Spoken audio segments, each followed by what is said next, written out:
Hello, everyone, and welcome to another edition of Mormon Stories podcast. I'm your host, John DeLynn. It's February 20th, 2020. It's 7:47 p.m. Utah time. And we are super excited to be assembling an all-star panel to be discussing something that's really interesting and kind of really important. For those of you who joined us earlier today, we are here to discuss a recent big change within the LDS Church. Yesterday, February 19th, 2020, the LDS Church came out with a bunch of changes to what's called the LDS General Handbook of Instructions. I just did a big old episode introducing it and talking about all the changes. So we're not going to go into in depth. But if you want to go back, if you haven't listened to the first part, go listen to it. You'll get the full context. But basically, it's this huge manual that the church uses to govern the church. It used to be on paper. Now it's on the internet. And now a bunch of stuff that hasn't been made available has been, and it's been consolidated. And it's really interesting. In addition, the church has made a bunch of interesting policy changes around disciplinary councils and excommunication and disfellowship, around what apostasy does and doesn't mean, around what behaviors get you kicked out of the church or penalized or disciplined. Some major changes to how the church treats the LGBTQ community, several clarifications about transgender Mormons, some minor changes around women and feminism, and some other general changes. And again, go listen to the first hour and a half to get kind of the comprehensive list. But what we've done today is we're pulling together a wonderful panel of thoughtful individuals who are going to give their perspectives on these changes. And so without any further ado, I will introduce you to our wonderful panel, and we'll ask each panelist to tell us briefly who you are, what you do, and we'll start with Natasha. Hi, everybody. I'm Natasha Helfer Parker. I am a licensed marriage and family therapist. I am also a certified sex therapist through the organization of ASECT. I have been running the Mormon Mental Health podcast for many years, started with Mormon Stories with John DeLynn, and also do the Mormon Sex Info podcast, run a practice called Symmetry Solutions, where we really provide services mostly to kind of LDS folks and other maybe religious folks who are going through either faith transitions, mixed faith relationships, sexuality issues, etc. So I'm busy and happy and glad to be here. All right. Thanks for joining us, Natasha. Next on our panel is returning to Mormon Stories, Anthony Miller. Anthony, welcome. Thank you, John. So I'm Anthony Miller.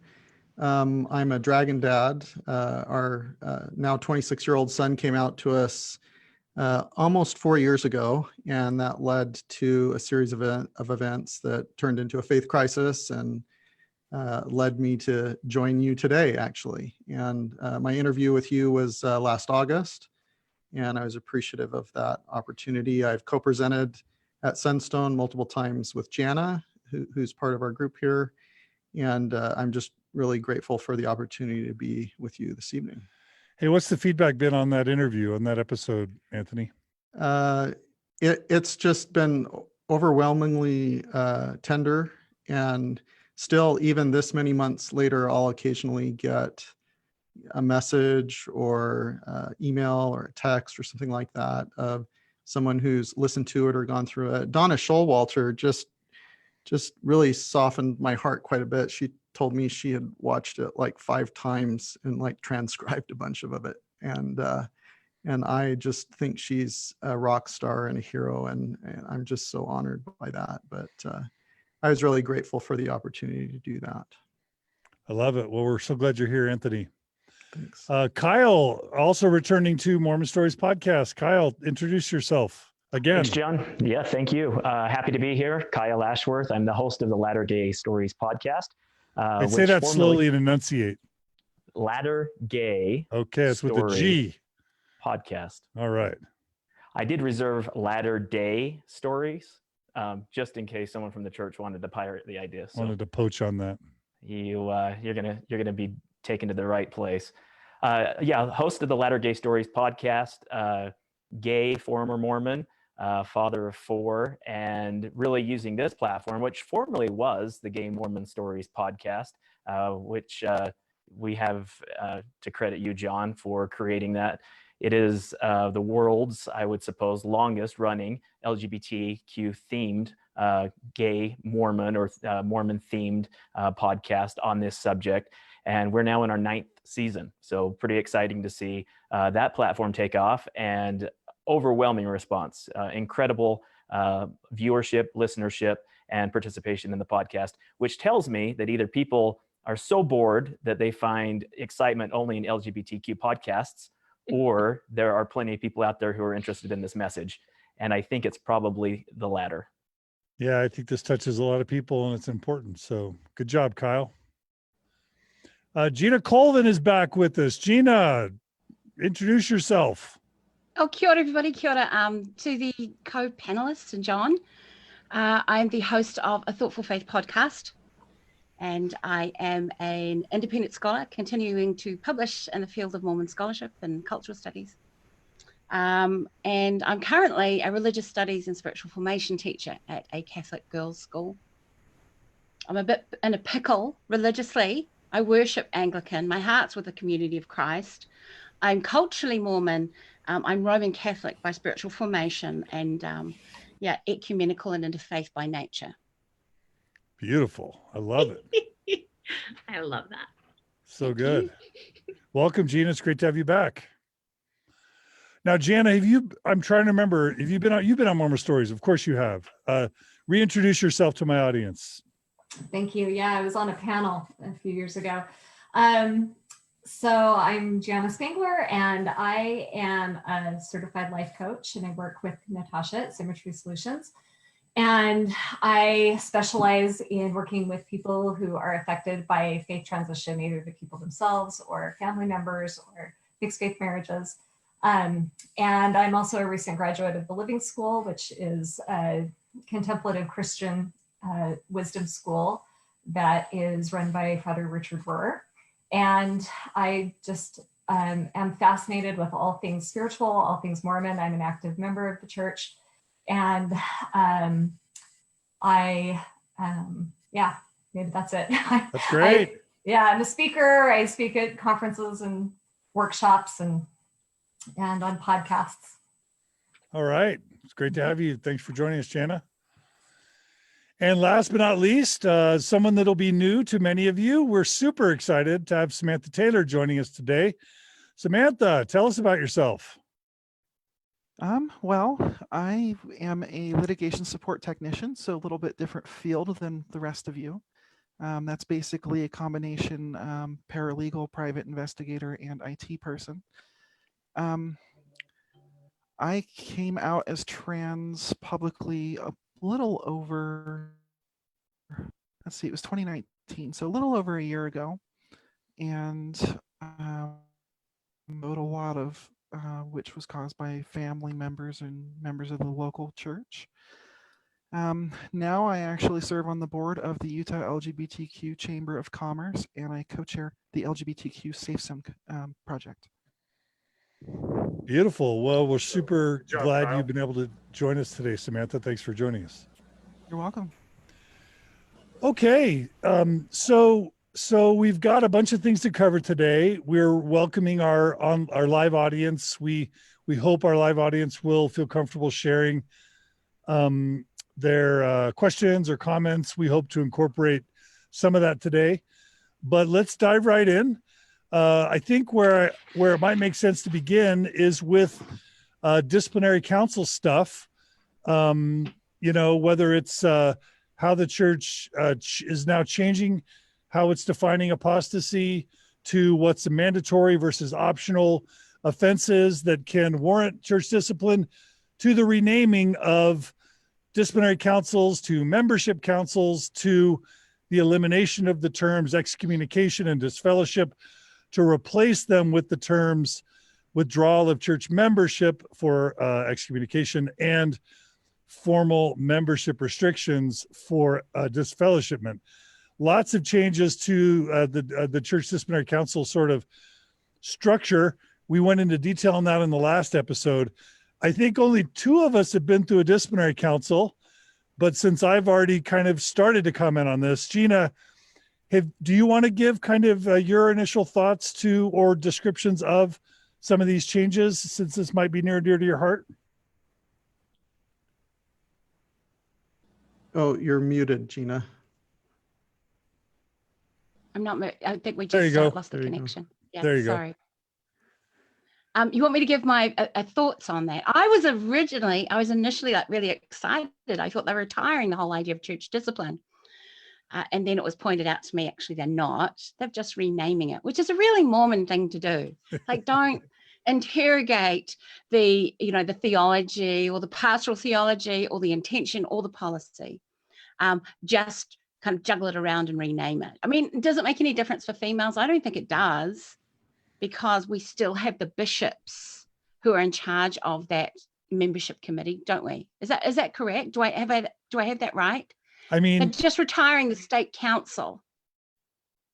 yeah, I mean, I guess the stake president has the right to, the bishop has to now, so they're pushing many down to the bishops instead of elevating as many to the stake president and the stake presidency and the stake high council. I guess the bishop has to ask permission from the stake president to hold, and we shouldn't call it a disciplinary council. Now we're calling it a membership council. So now the bishop can do men or women, unless there's a strong likelihood that that withdrawal of membership is likely, then the stake president's going to take it. And I'm guessing that might be true for men or women, but in theory, the stake president could let the bishop continue to handle the women as they've been handled or mishandled before. Is that helpful, Gina? That's so helpful. Well, I mean, it's a barbaric process. It's an absolutely barbaric process. And I think withdrawing the mandatory component of the mandatory, what do you call that? Discipline or whatever it is. What do you call it now? What's the verb now? Got the verb? What's the withdrawing membership, removing membership. I'm being disciplined. I can't use that though, no, can I? It's not disciplined, because they're trying to move away from that. You're being removed. It's all lipstick on a pig, really, isn't it? I mean, until they get rid of the whole concept of church discipline in any form, whether you call it a membership withdrawal system or whatever it is, I think it's really a barbaric and medieval process for anybody to go to. I don't thank anybody for my church discipline. I'm sure you don't either, John. It was horrific. It's a terrible, terrible process for anybody to go through. I'm glad they seem to be lightening it up. I'm glad they are detaching the mandatory church discipline for apostasy, but apostasy remains, I think, in the handbook. So, and it's really interesting because they removed it from the list. It used to be mandatory for a disciplinary council if there were grounds for apostasy. Now it's removed from the mandatory list or the optional list, but then it's still listed as something that can lead to a membership council. So it's kind of weird they took it off both lists, but it's still grounds for church discipline. I think that's kind of weird. So my question would be, is what's your read on this? Is your read on this that they've made some changes such that it's less likely that they would withdraw membership or excommunicate the Youngs and the Maloffs and Bruce Holt and the Calderwoods? Under this scenario, is your take that they're less likely to have their membership removed? I think they're retiring those ideas of excommunication and disfellowshipment because they're barbaric, and it doesn't make very good press.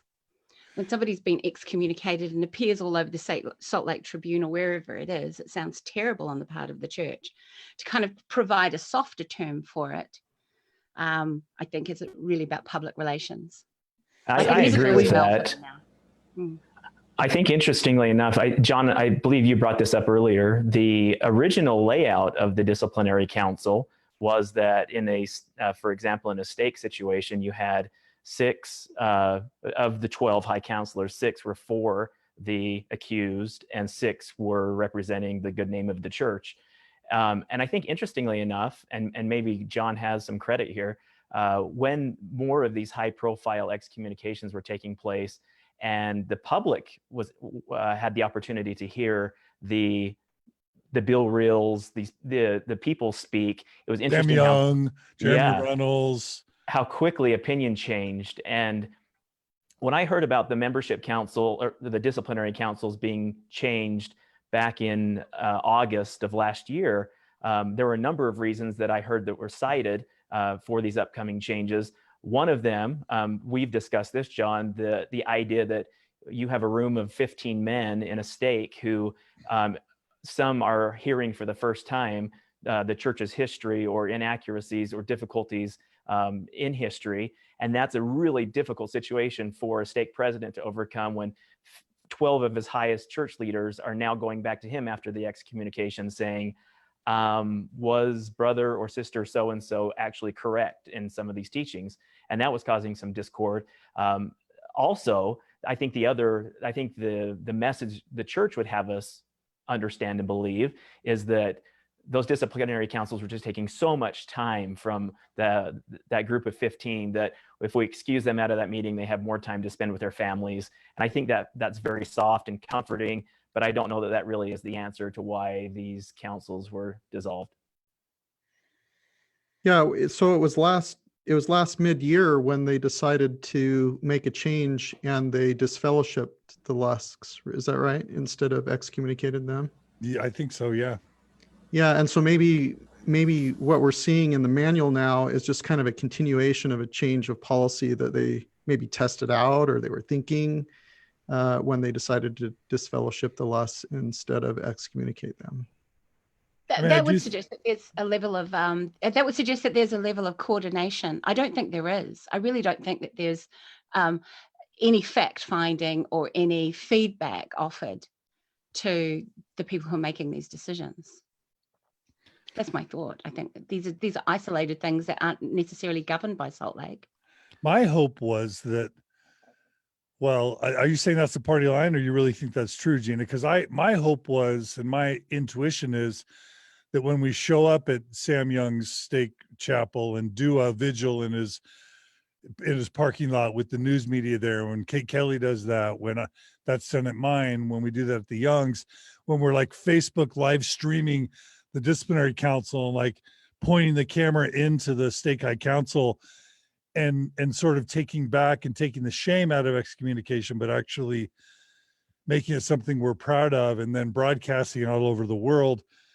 It brings this big spotlight that becomes a disinfectant, and the brethren just realize that the costs of excommunication are much higher than the benefits. That's, maybe I'm projecting, but that's kind of how I interpret these changes. Do you think I agree. I see a lot of these changes as being rather Orwellian in nature. Like Gina was saying, to use the term from 1984, it sounds a lot like newspeak. You know, let's soften the terms. Let's prepare people to for when we throw everything down the memory hole a couple years from now. It's quite problematic for a lot of reasons. I think Kurt and McConkie, when they wrote the manual, made some big oversights. But what mostly bugs me about it is, like you were saying, John, we're taking excommunications and discipline out of the public eye, and we're taking away any sort of oversight. You know, we don't have those 12 other high council members whose opinion was more or less irrelevant because the stake president always made the final decision in the past, but they could attempt to influence or go back and report that they didn't like how things went down. Now there's no oversight. It's just the bishop or just the stake president, unless he chooses to bring. And they're counselors, right? Not necessarily. I might have to go back and reread that, but I was focused on different sections. Yeah, it was no, interesting. I was able to find that the bishop is the structure of the council within the ward remains the same. But I don't know that I saw exactly whether or not the stake counselors and the stake clerk is included in that process. My understanding is it's question. the stake presidency and the stake high council is optional, or it's the bishopric with the approval of the stake president. That's my understanding. Either way, we've dropped a considerable Yeah. amount of oversight. So if That's you have right. a local leader who wants to go rogue, it's very, very easy, very, very difficult to overrule them. And on the other hand, if you get just one very loyal member in leadership, then you can control the disciplinary system very, very easily. That's a good point. And in my experience with any excommunication that I saw or participated in, or had friends that participated in, I didn't ever see the High Council as a group that would help sway a stake president's decision. It was always the stake president. Absolutely. So I guess if I can just offer a little bit of a mental health perspective, at least that's the lens I'm trying to bring tonight rather than personal, I guess, is I've always been a big proponent that language does matter. And I do think that softening language can be a positive sign. At the same time, honesty also matters. And so if the intent behind this is just to kind of go ahead with the same behaviors as before, and to the many points that have been made now lowers the ability of accountability, I think that's very problematic. I do think that there is a positive in having 1 to 3 people know your business versus 15 from a confidentiality perspective. Good point. And we don't make a lot of good confidentiality choices or trainings in, I would say, Mormon leadership land. At the same time, the roulette issue is big because now, to, again, the point that Samantha and several of you have made, there's less accountability. I think that the other point is that it puts people who resign on the same level. So there's no difference really now between, noting whether or not I removed myself or the church removed me, which I think is also problematic as far as taking away maybe ownership of that decision. Ooh, that's interesting. So you're saying that if you say my membership has been removed, it's unclear, it's ambiguous. That's what you're saying? Because there's no, but you can say the church removed my membership versus I resigned, right? Yeah, at the same time, I think the status that the church in particular will say will kind of level the playing field. And that's not my idea, by the way. That was actually a commenter, I forget who kind of pointed that out in an earlier thread. I do think that there are issues, to Gina's point, with discipline altogether. And until we really get to the bottom of that whole kind of tradition that we have, a tradition of our fathers, which I think is interesting that we always miss our best doctrine by, keeping stupid traditions. But I think that is a non-boundaried process where there are power differentials that are very potentially harmful to members of the church. I also think that it exacerbates secrecy and bad habits in those regards for most members who do not want the public humiliation of certain types of, church discipline results, which become very public when you can't do things like attend the temple, pass the sacrament, things of that nature.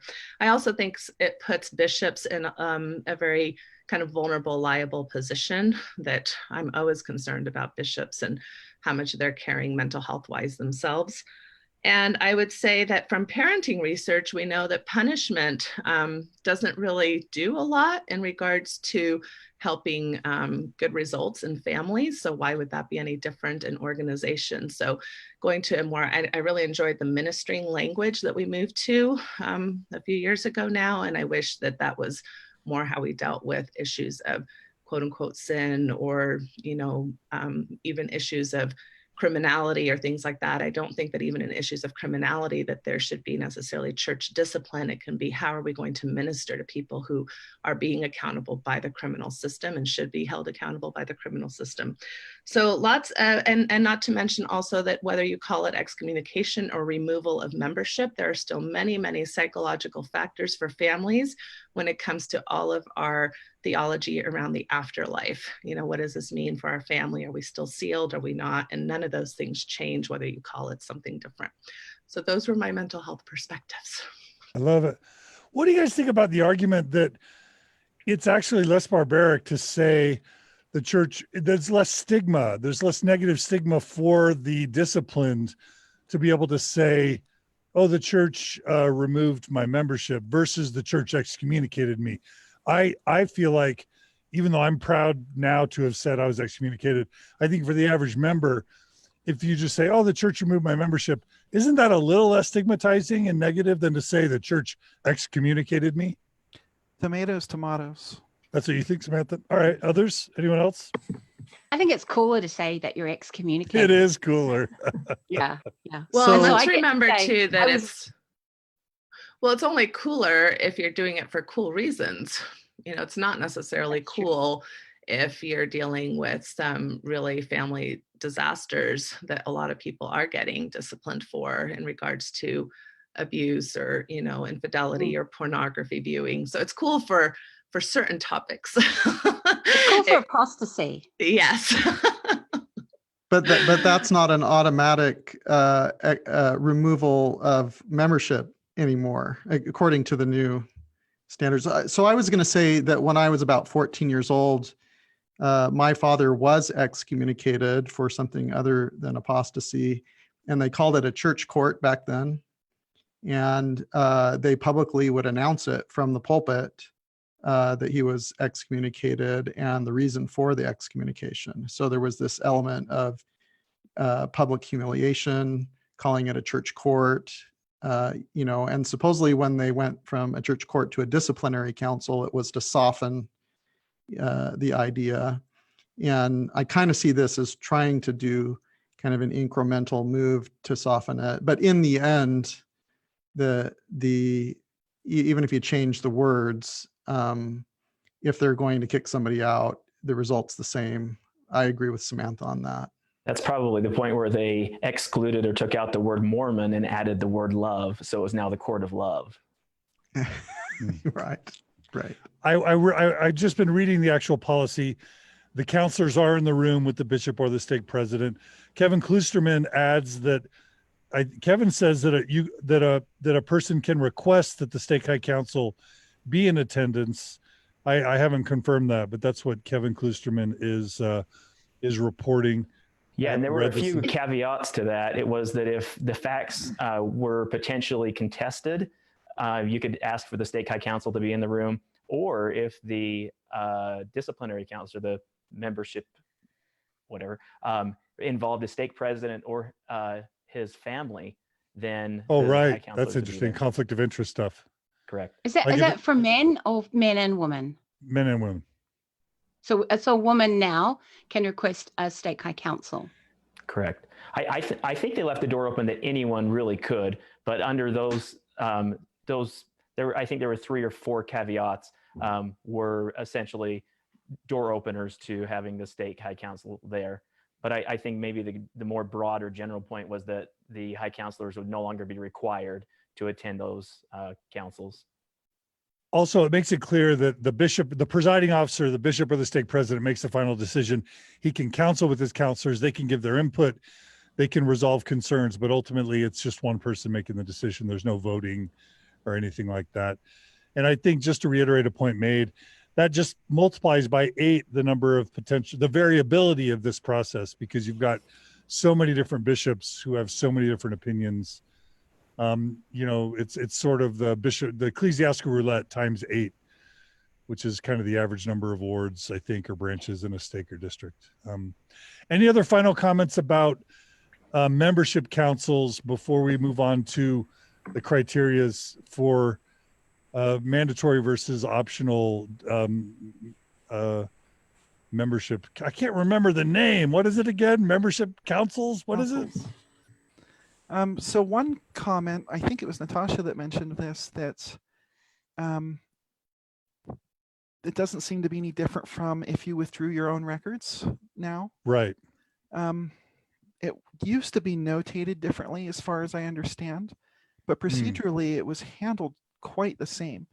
While they didn't typically say this officially, it was assumed if you were removing your own name, it was to avoid a disciplinary council because you've committed a grievous sin or are apostate or you want to just go on sinning.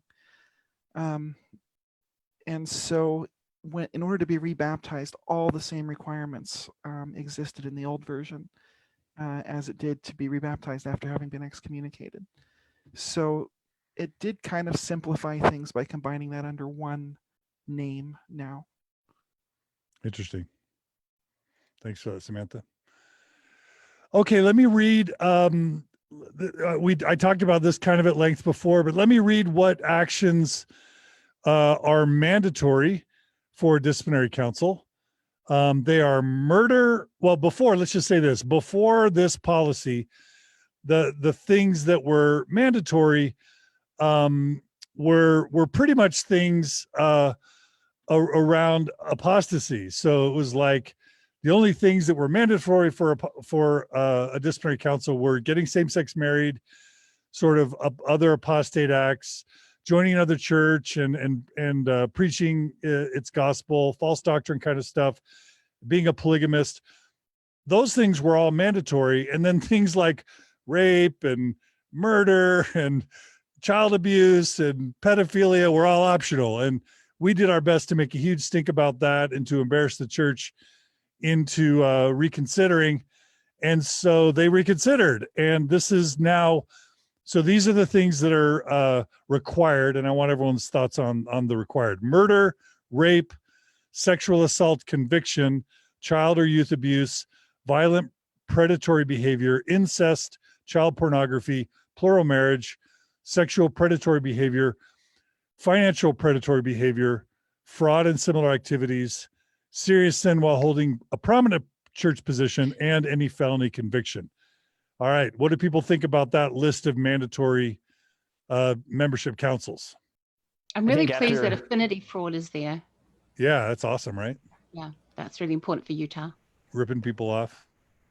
And I think after Utah's current legislative session, we will see probably a change in the plural marriage issue, because I think decriminalizing that, which is currently at the legislature, and I think probably will likely pass, may have some bearing on that as well. Just like, and we'll probably talk about recreational use of marijuana or cannabis. Yep. So I like that the list feels much better than the old list. It feels more consistent with what really is important and what isn't. But I also find myself having some hives over how specific we get. I kind of don't like it either way. We get too specific and it starts feeling like it's overwhelming and pharisaical. When we get not specific enough, then I'm scared to death of bishop roulette and priesthood roulette. And so I don't know that we can win with this kind of stuff, but you do need to have some really good guidelines if you're going to have lay clergy. It's just, you need it because they haven't been to school. They haven't had enough education to necessarily make good decisions about that themselves, other than just their own life experience. But I have had a couple of attorneys point out how problematic actually the all felony charges, any felony convictions can be, because of the wildly different rules about what is a felony conviction in different areas are and how sticky that can get. And if I just out of curiosity started perusing what a third degree felony is, which is the least of the seriousness of those felonies, there's probably a whole lot of things on that list that I don't know that anyone is going to want to have to convene a membership council over. It seems like overkill.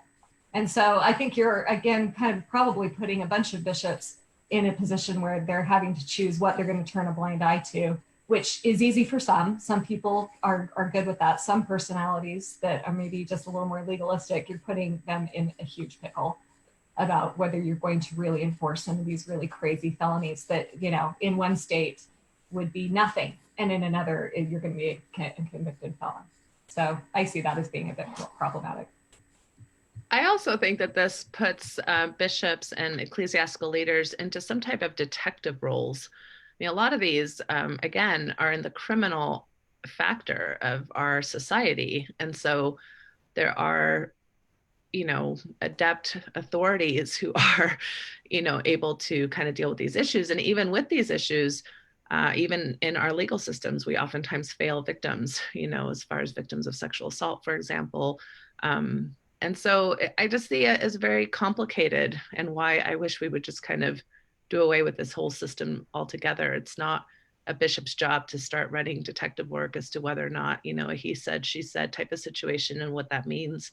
I think we do much better focusing on ministering and appropriate boundaries in church settings. Let me ask Gina, or anyone who knows about other churches, does the Episcopalian Church, the Anglican Church, do they kick you out if you engage in incest or predatory behavior? Does the Catholic Church kick you out if you're sexually assaulting people? Does, you know, the Community of Christ boot you out if you're defrauding people of money? Do you know how that works, Gina? No, they don't have the same disciplinary systems, the same intricate and disciplinary systems as the LDS Church does. The LDS Church, I think Jehovah's Witnesses is similar. They have a whole disfellowshipment and public shaming and system.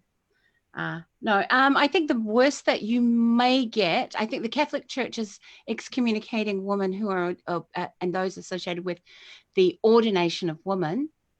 There will be excommunication there. That's done at a diocesan level. But it'd be it's very difficult to get excommunicated by the Anglicans. So most churches, most mainstream churches, they don't have this idea if you make mistakes, we remove your membership. They just like, you're all members, and that's not in question. Members make mistakes in general. I think that the suggestion would be that if you are failing in some way, that through the grace of God and Jesus Christ's love, you might be changed. You know, we leave the option open for people to come and, you know, to use that space as sacred space in which they can have transformation. But the difference is that the LDS Church uses membership as a qualification of worthiness. Now, other churches don't do that. That's not there. It's just a table of belonging and opportunity for people to come into sacred space. And everybody needs that, from the lowest sinners to, you know, the most righteous and holy. And so that's the different kind of rubric. That's a different lens through which other churches see it. That's because of the LDS Church's level of exclusivity. Right. Now, Kyle, we're happy that same-sex marriage drops from the mandatory, you know, disciplinary council sort of list, right? Yeah, and this is something that we looked forward to after the April 2019 announcement that this no longer put members of our community, the LGBT community, or LGB community, I should say, and with some exception, I suppose, in this category of murderers and worse. No, it was worse than murderers and rapists. That's right. Yeah, which was unbelievable. Whether that was an intended consequence, I don't know, but it was really unbelievable that was a category that they were put in as instant apostate. So, and it was true with people, same with people who lost their faith. They were put in that same position, right? And who talked openly about it, labeled apostates worse than murderers and rapists, right?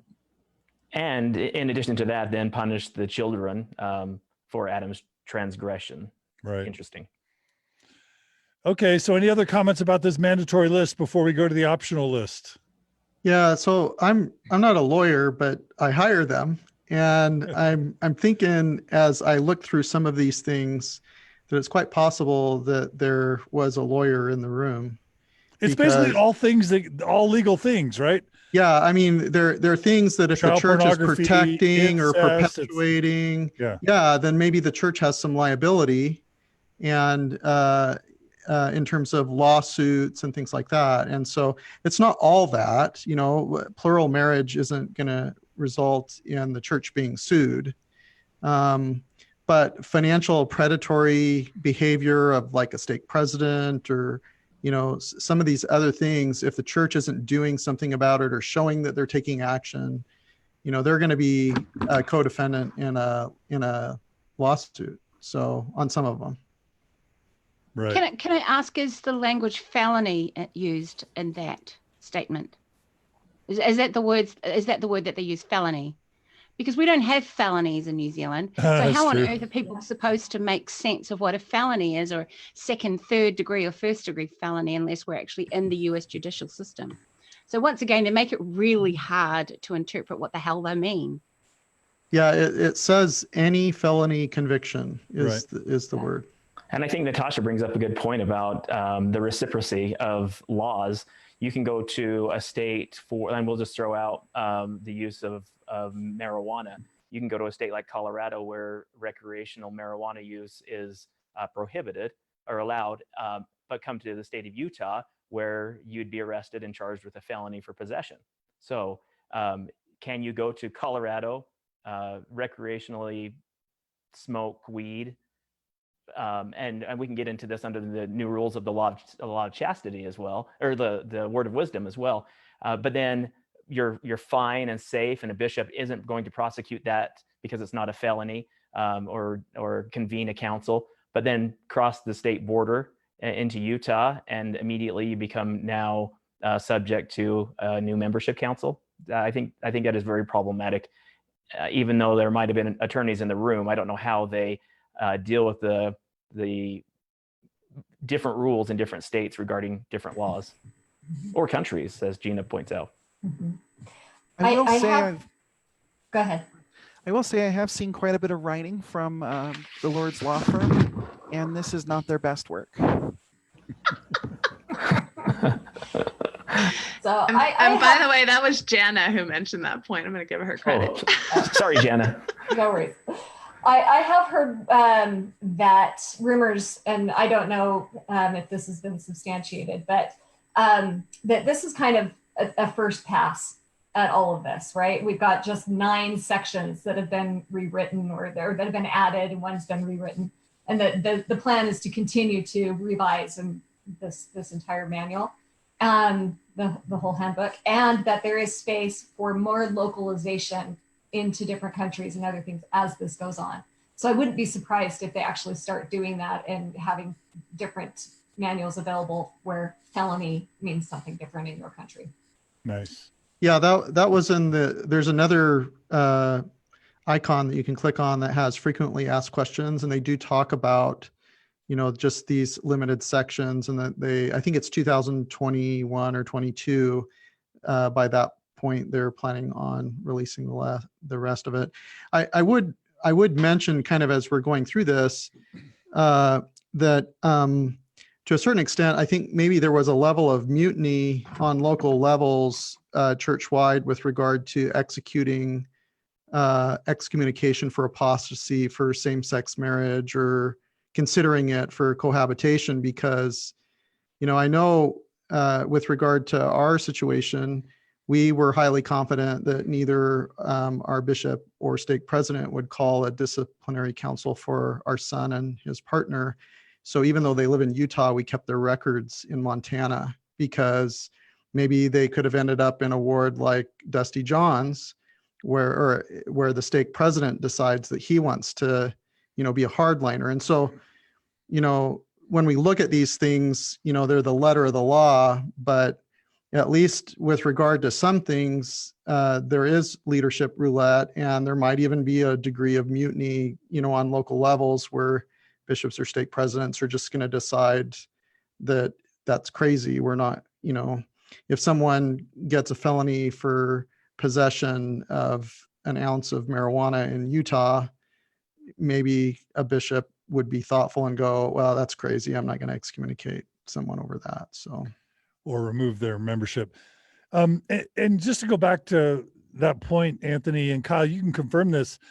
We've got, Dusty Johns and his beautiful, partner, they're getting, excommunicated. And then you hear about other wards where gay or lesbian couples attend regularly, and in some cases even have callings. Is that right, Kyle?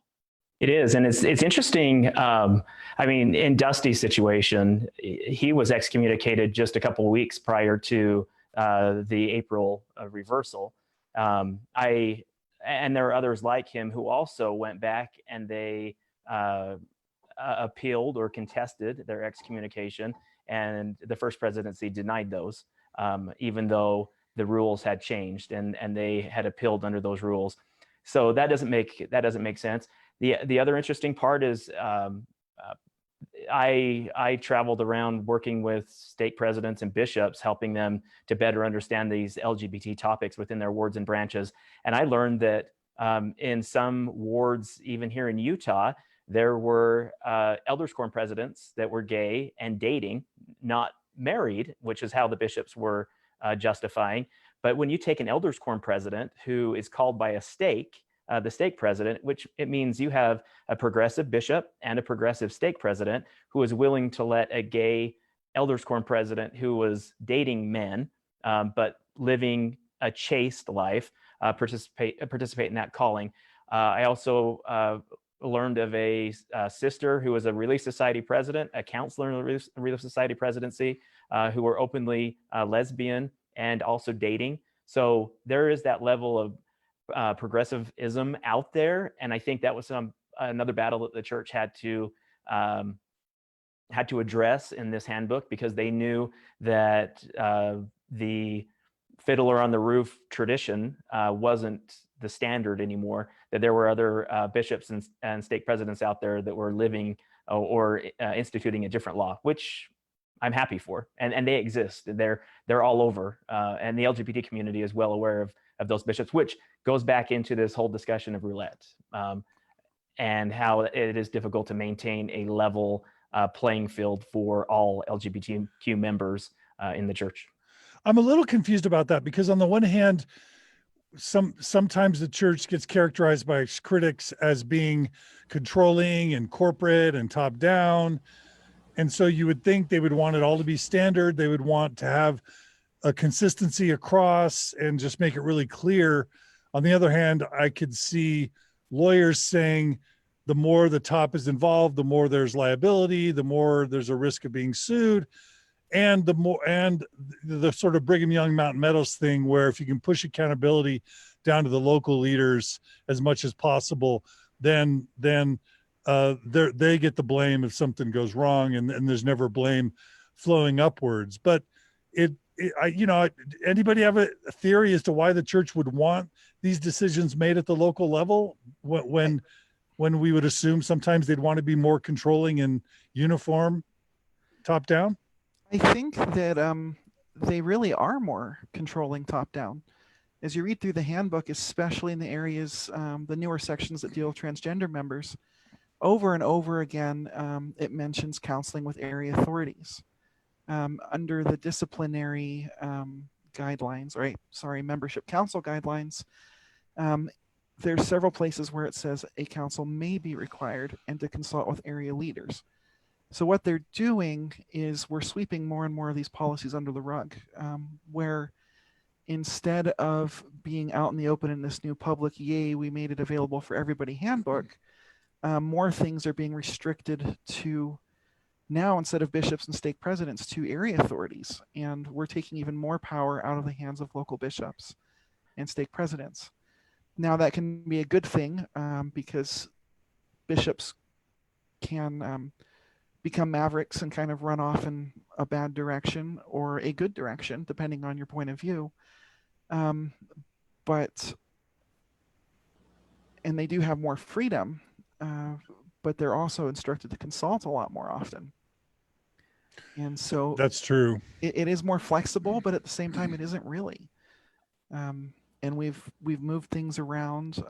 We've moved the goalposts a little bit, but anyone who really sees this new manual as an increase in transparency isn't looking into it very deeply. I met with a stake president in California about a year ago who is really progressive and holds LGBTQ firesides for Sunday schools in his stake, and has really promoted this message. And he taught me an interesting concept about the manual, because I said at some point you have to be concerned about an area authority cracking down on what's happening here within your stake. And I was actually happy to see the new manual, the new handbook, contain the same language, but it's right in the very beginning. It's now like in the first or second or third page of the new handbook, but it specifically I was just about says, to bring this up. Leaders seek inspiration about which guidelines and optional resources to use to meet the members' needs. So and that's how this stake president justified what he was doing within his stake. He said, the manual is the manual, but the manual also tells me that I can seek my own inspiration to enforce the rules in the manual, or choose not to enforce those rules in the manual. And that was his justification for doing it. And interestingly enough, the new handbook, that language survives. Leaders are to seek inspiration about which guidelines and optional resources are to be used. Not this is the law of Moses, but I think leaving that door open may answer your question, John, in terms of culpability or liability. They can now go back and say, if it was the judge of Israel's decision, then that's what it is. Remember, anytime there's a problem, whoever caused the problem was speaking as a man. That's a common thread that we see. Sure. And so I definitely agree that this is a way to push liability down the food chain a little bit. Let me go to the list of optional, well, these are the behaviors where disciplinary or membership councils are optional. I want to hear if anybody wonders why some of these are optional. So attempted murder, sexual abuse, and I'm assuming it's sexual abuse where there isn't legal culpability, including assault and harassment. So sexual assault and sexual harassment are optional. Attempted murder is optional. Abuse of a spouse or another adult, optional.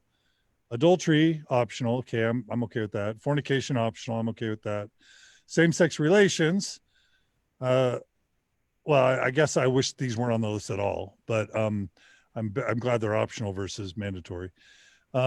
Cohabitation, civil unions and partnerships, same-sex marriage, so that is on the list. Intensive or compulsive use of pornography that causes harm to the family. Robbery, burglary, and theft, embezzlement, perjury, serious sins where while holding a position of authority or trust in the church or community, and the sin is widely known, abortion, patterns of serious sins, deliberate abandonment of family responsibilities, including non-payment of child support and alimony, sale of illegal drugs, and other serious criminal acts. Anybody have reflections on those optional behaviors for a membership council? Something I find interesting is transgender members don't show up in either list. That's true. We're between the two. Okay. You live in the upside down. Yes, in a lot of ways. I guess that's good, right? To not be on the list? Yes and no. I mean, I don't want to jump in kind of an interesting place where certain actions default to membership restrictions. And there is no council, they just happen. And then in other cases, we're no longer required to specifically undergo council. And so it's this really strange, ambiguous place to be. Sure. Anyone wondering why things like murder or attempted murder, sexual abuse, spouse abuse are optional? Well, again, I think that this is where the legal team has a lot more say than mental health teams, for example. And I think it's because there's been no quote unquote proof or evidence. And so then they get into these kind of, they said, he said, she said scenarios. And, but I think where this is problematic, very much so, is that when it's not considered mandatory, and since the church hasn't really made very clear what should be mandatory as far as reporting to authorities, then so many of these kind of domestic abuses that happen between spouses and also parents and children are left to this realm of repentance, and instead of to the realm of criminal accountability, as well as correct mental health resources that these families should have access to.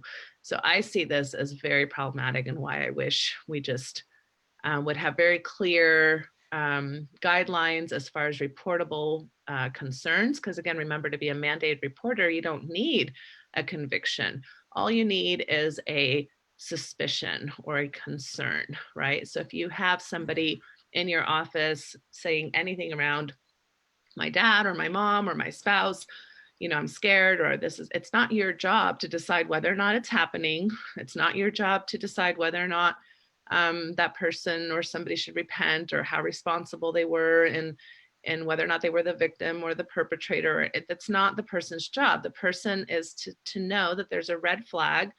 This is something that is reportable. This is something that is beyond my scope of practice as an untrained ecclesiastical leader in my community, and I need to pass the buck. And this really, in a lot of ways, minimizes a lot of the concerns I have. Plus, then the things, the list of things that you mentioned, John, that, you wish weren't even on there. Those things usually have to do with sexuality. And what that does is bring people into this, again, tradition that we have as a Mormon people to really participate in behavior that goes against the World Association's sexual rights document. And these sexual rights have to do with privacy, with self-determination, with the ability to not be punished for certain sexual behaviors or have consequences or face discrimination or bias or differences in your community because of your sexuality. So hugely problematic from that perspective as well. I think it's really weird that, yeah, the maybe necessary, we're going to have like some same-sex couples being disciplined and some not. Some people who cohabitate disciplined and some not. Some civil unions, some adulterers getting disciplined and some not. Like, why in the world would we want this loosey-goosey thing where it totally is random as to who's getting punished or not? It seems really unstable. Because you're going to have dozens and dozens of bishops who are calling the hotline or calling their area authority, and it just bogs the system. So it's interesting that maybe they're creating a system of, here are the musts, and then here are the gray areas you tried to decide on your own, which again, I think just throws it right back into the whole member leadership roulette issue. And it's problematic. It is, and this is a system we've had for a long time. This is not new. There are people who have committed adultery that are and are not disciplined already. So that's not new, and it is a problematic part of this leadership roulette. But it does seem to me that I agree with Natasha. It has a lot to do with legalities, I think, because, I mean, obviously, if you are convicted of attempted murder, that throws you under the must, right? So it's not just the fact that attempted murder is an issue. It seems to be that it's, were you convicted of it? Which I just think throwing this ecclesiastical thing onto the judicial system is highly problematic for a number of reasons. Not the least of which would be just bias in the system. There's racial bias in legal systems. There's all kinds of bias. And that's not perfect either, but it is a way to just make it easy for people to say, well, if the courts have decided, then there you go. And it is, speaking from my own personal situation, it does get quite problematic. When I came out as transgender, my ex-wife hired a rather dirty attorney, and as dirty attorneys are prone to do, they they threw as much mud as they could to see what would stick. And so my ex-wife immediately went to the bishop, the stake president, and the court made allegations of sexual and verbal and emotional abuse, and just some really nasty things, and none of which were true.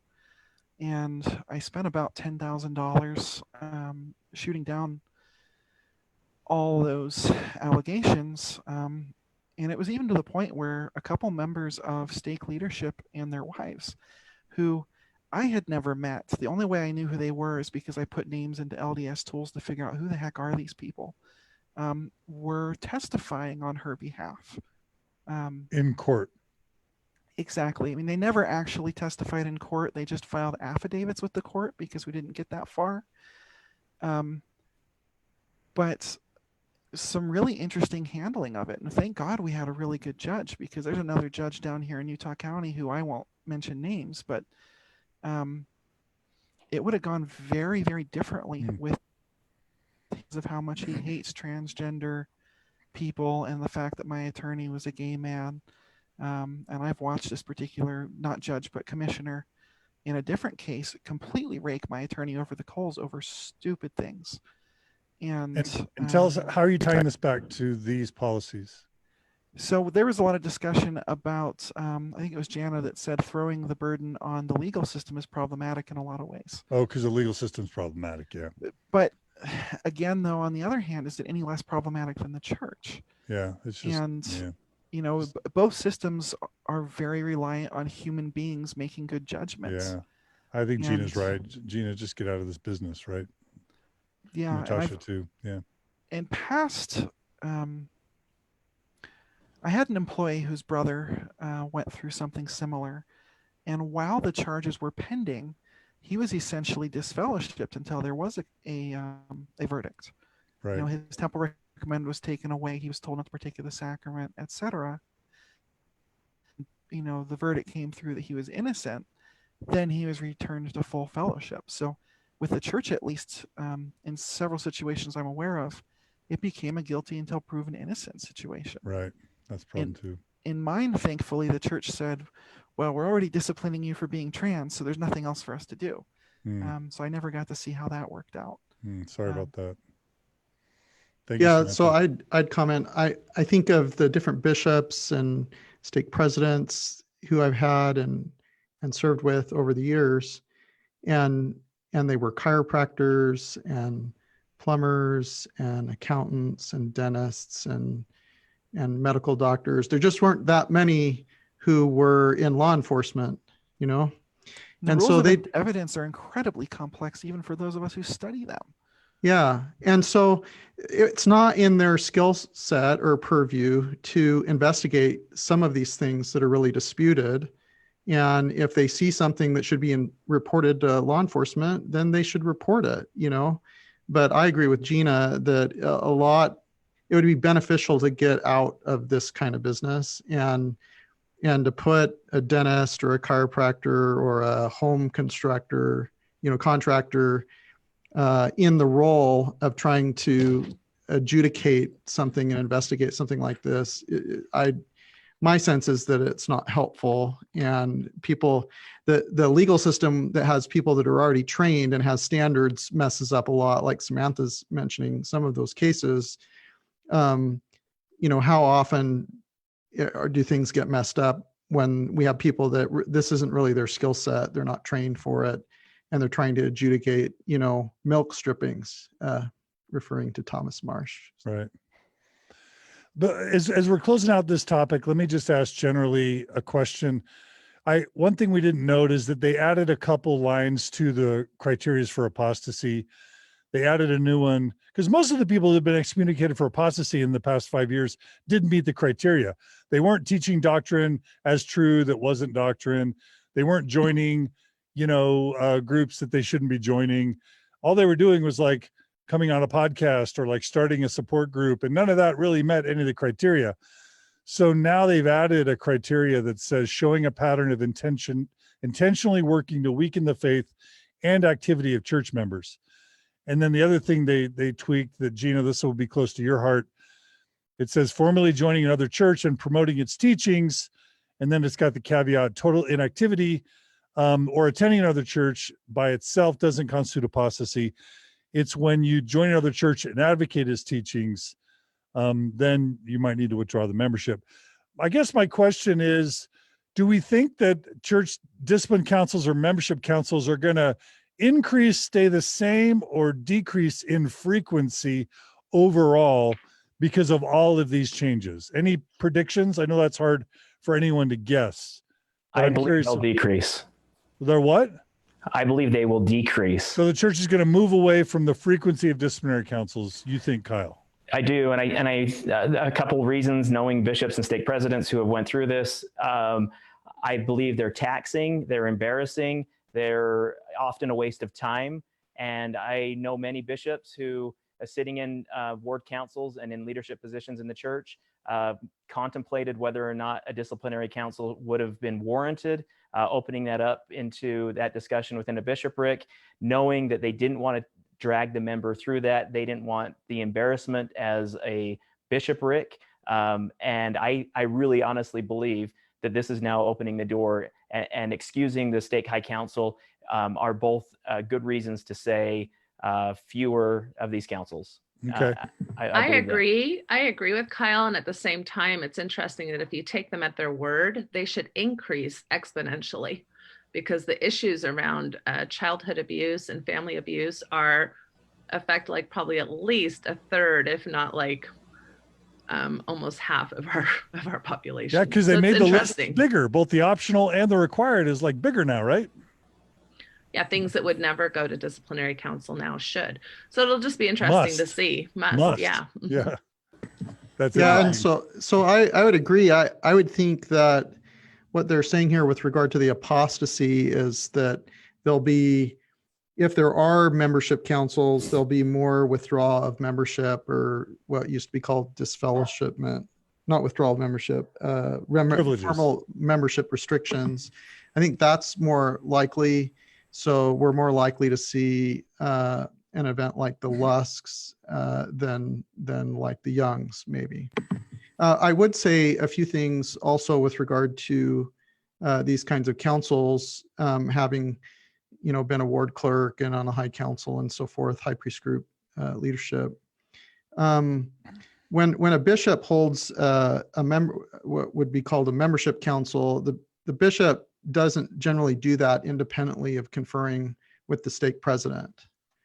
And when a stake president holds a membership or disciplinary council where it could be messy, like John DeLynn shows up with a video camera, that stake president is not going to proceed with that without at least conferring with an area authority.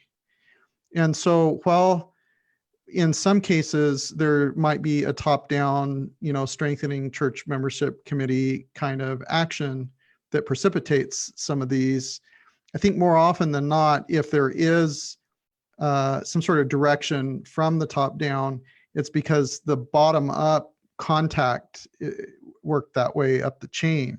So maybe you're going to interview the Lusks. I don't know if this is what happened, but you interview the Lusks. They're going to have a disciplinary council.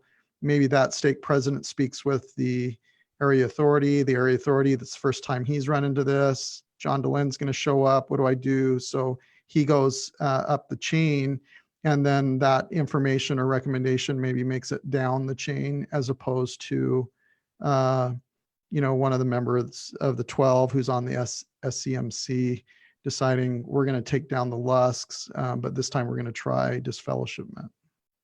That's my take. So I have one thing I'm noticing is, I think in this conversation, we're all, and I find myself doing this, assuming that church discipline, or whatever we're going to call it, is all about punishment and making sure someone feels punishment. And I know that this is probably wildly unpopular, but there are many, I think, really good leaders in the church who do look at these as courts of love. They really do in their hearts. And I actually was called into a disciplinary action as a young adult, as a young single adult. So I have been through this process. And I would say, with where I was at the time and how I viewed my own worthiness and how I viewed my own stuff, I can tell you that bishop did it 100% because he felt like, for my personality, I needed to know that I'd paid enough for what I'd done to actually be forgiven. So when you're in that kind of a viewpoint, I actually, for probably 20 years, held that as one of the most sacred, loving, wonderful experiences that I'd ever had. Even though it was really harsh and terrible and awful in a lot of ways, I did get a lot of peace from it. And so as to whether these will decrease or increase, I think it really depends on what kind of a leader you have. Do you have a leader who is really coming at it from that viewpoint? I don't think this will change much. If you're coming at it from someone who's very legalistic and we need to punish, it probably will have an effect. But I don't know. I just wanted to speak for that. The way looking back on that experience, absolutely, I think I could have gotten what I needed and more from just a very ministerial approach. I don't think I needed a disciplinary action, but where I was and the way I was seeing things at the time, I wouldn't say it was all a terrible thing for me in that time. Gina, you felt loved in your disciplinary council, right? Loved and hated, both at the same time. That's what it's like being a Mormon. Like, you pulled both ways and stretched really, really thin until you think, whoa, what the hell? and think better of it. Yeah, so it was, and the way I looked at it, it was the best possible outcome. It was the best possible feeling, but it should not have happened in the first place. No good thing has come of it because it just should not have happened. And I want to say on the idea of apostasy, I think it's such a blunt instrument, and it doesn't take into consideration the many permutations of the way in which we think about a communion with the church. So for them, it's like you're either all in, you're all out. But, what is the place of heresy? Because people are being excommunicated for heresy. And heresy is absolutely vital for the health of any religious organization, because it pushes people to think about in a more nuanced and doctrinally and theologically complex way. So, I think you are a heretic, John. I don't think you're an apostate. An apostate is somebody who actually formally leaves the church. That's what an apostate is. And then there's the other question, the more nuanced question is like, I fully intended to be a Morglican, a Mormon Anglican, because both of those traditions fed me. I mean, we're talking about post-modernity.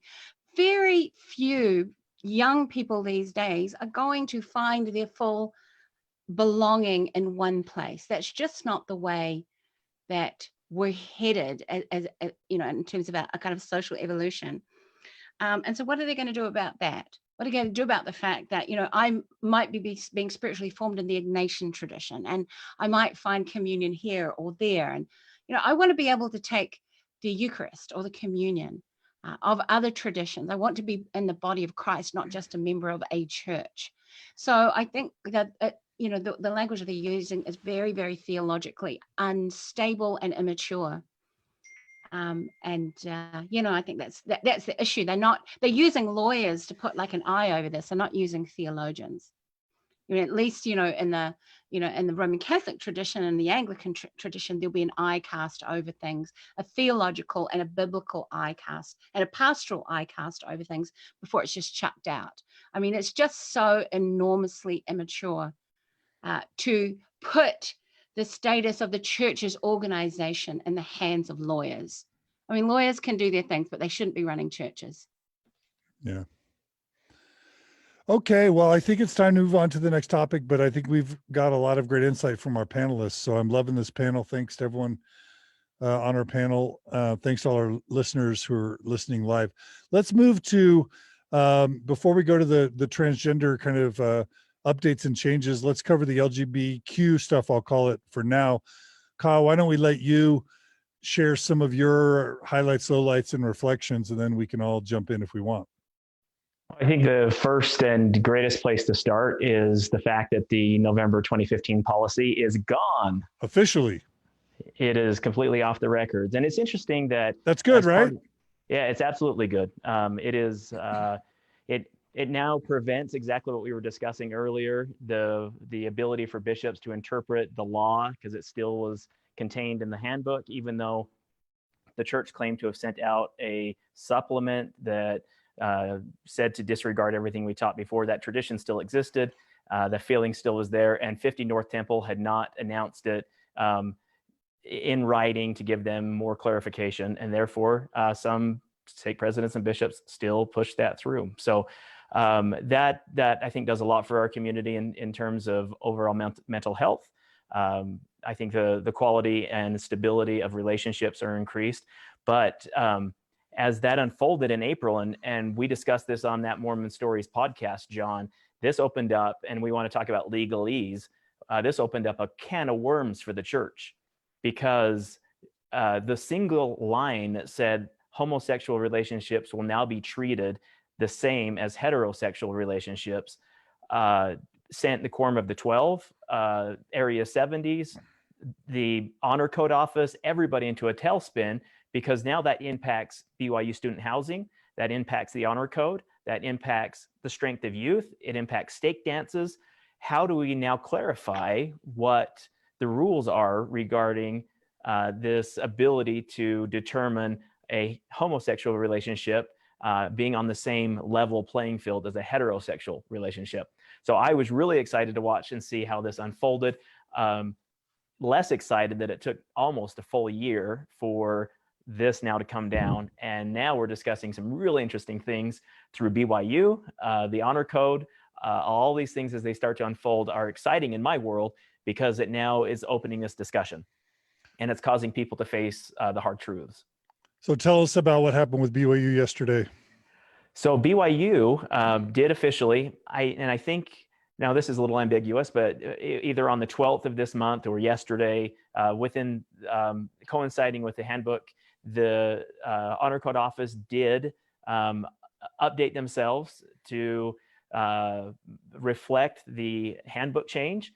They rolled this out first on Twitter after it was the letter was sent out that the homosexual behavior from the honor code was removed. Now that meant that if you were gay and you were caught anywhere on campus or in campus housing, holding a hand, flirting with, touching, or even in a relationship with someone of your same sex, then that was grounds for dismissal. And not even just potential grounds. People were actually kicked out of school.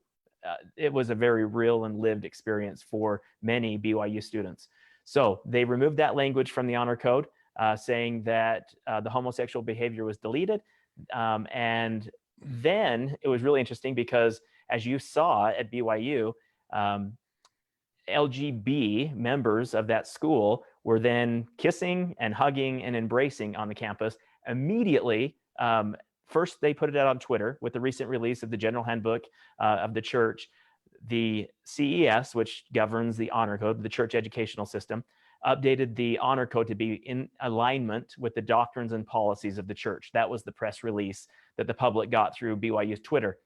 Then minutes later, after there was this flood, they then sent another tweet that said, and speaking with the honor code director, who is Kevin this afternoon, they had said that there was miscommunications in what that honor code change might have meant, essentially wait for further clarification.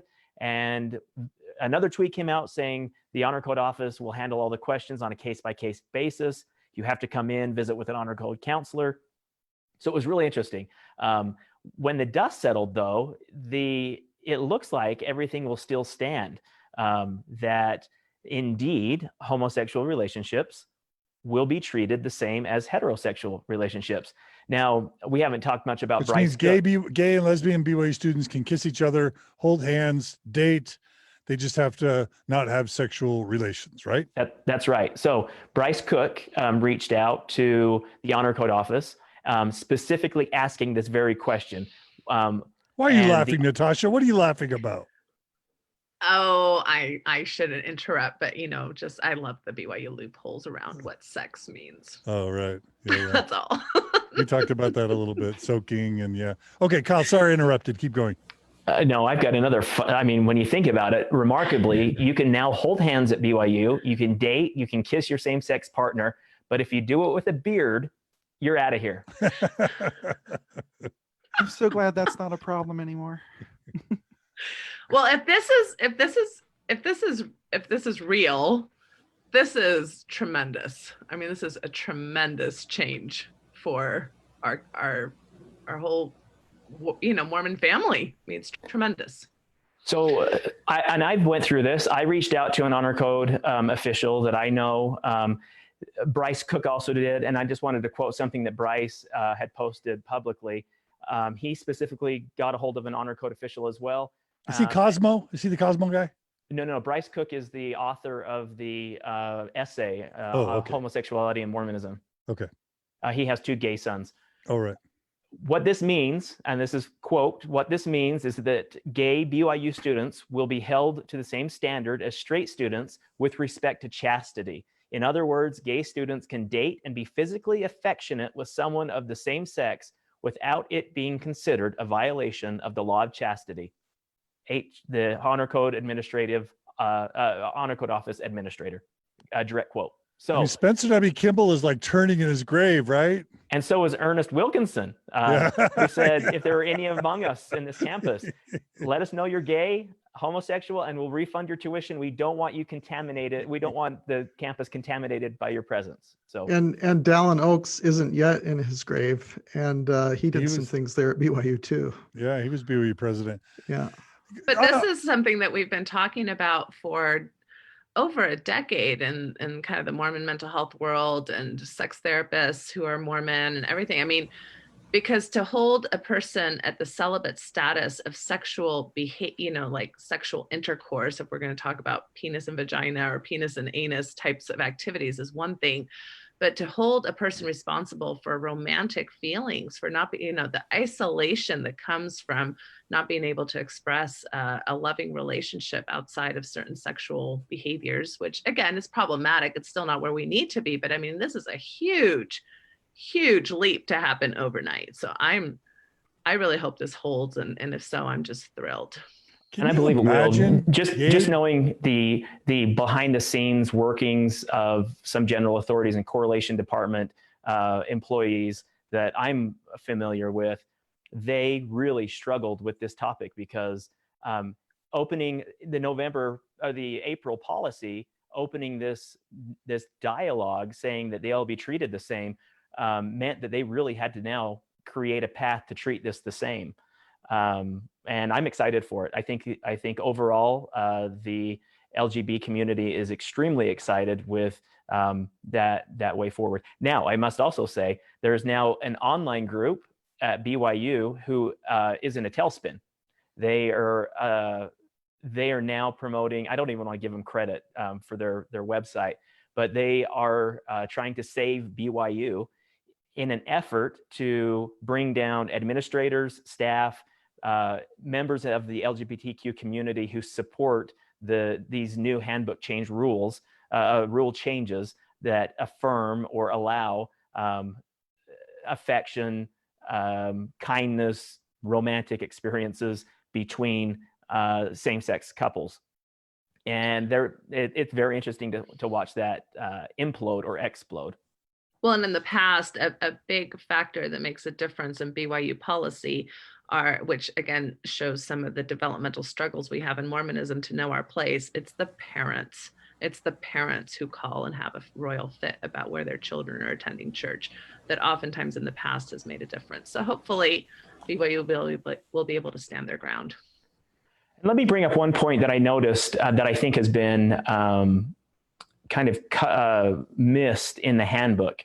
And there's a line in there that I've never seen before from the church. And it's just interesting. And maybe I'm parsing words or looking too far into it. But the line says, quote, God's commandments forbid all unchaste behavior, either same-sex or heterosexual. And I find this interesting because it almost indicates to me that somewhere in Mormonism or with the leadership of the church, they believe that God has spoken on the topic of same-sex sex. If the church is invoking God, then they must somehow believe that there are these acceptable paths of chaste behavior within homosexual relationships. So given what we know about Mormonism, relationship is another word for sex. So where they say God's commandments forbid all unchaste behavior, either same-sex or heterosexual, it's interesting that they're now creating this path that allows same-sex sex or same-sex relationships. And I really look forward to seeing how the church allows that to unfold, because either God has spoken on this subject or he hasn't. But the church is now acknowledging that at some point God has made it clear that same-sex relationships are, there is some acceptable path. Yeah. Yeah. And that's true. And it's also true that for so many years, whether it's the Miracle Forgiveness book or the former General Handbooks of Instructions, it would use words like unnatural and dirty or perverted. It would use really awful language to describe homosexual sexual behavior. And it just seems like that's all gone. Like all of a sudden, the church is basically saying there's no difference between heterosexual sexual activity and homosexual sexual activity. As long as, I don't know, it's just basically taking away a lot of the charged negative language around homosexual sexuality. True or not true, Kyle?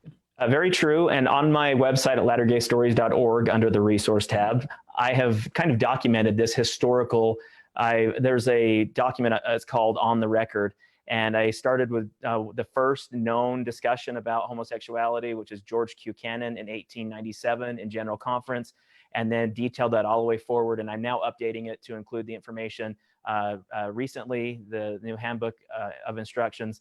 But that you can see this clear path from, as you mentioned, Miracle of Forgiveness, Spencer W. Kimball. And there are a lot of things that the church, the general church membership, is unaware of in terms of how this topic was treated.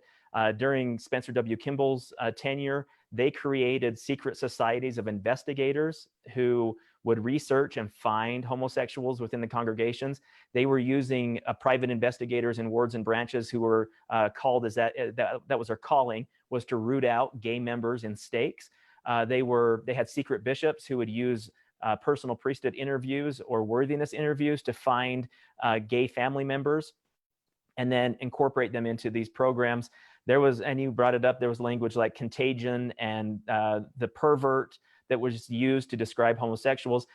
Originally, just being homosexual was enough for excommunication and withdrawal from the church.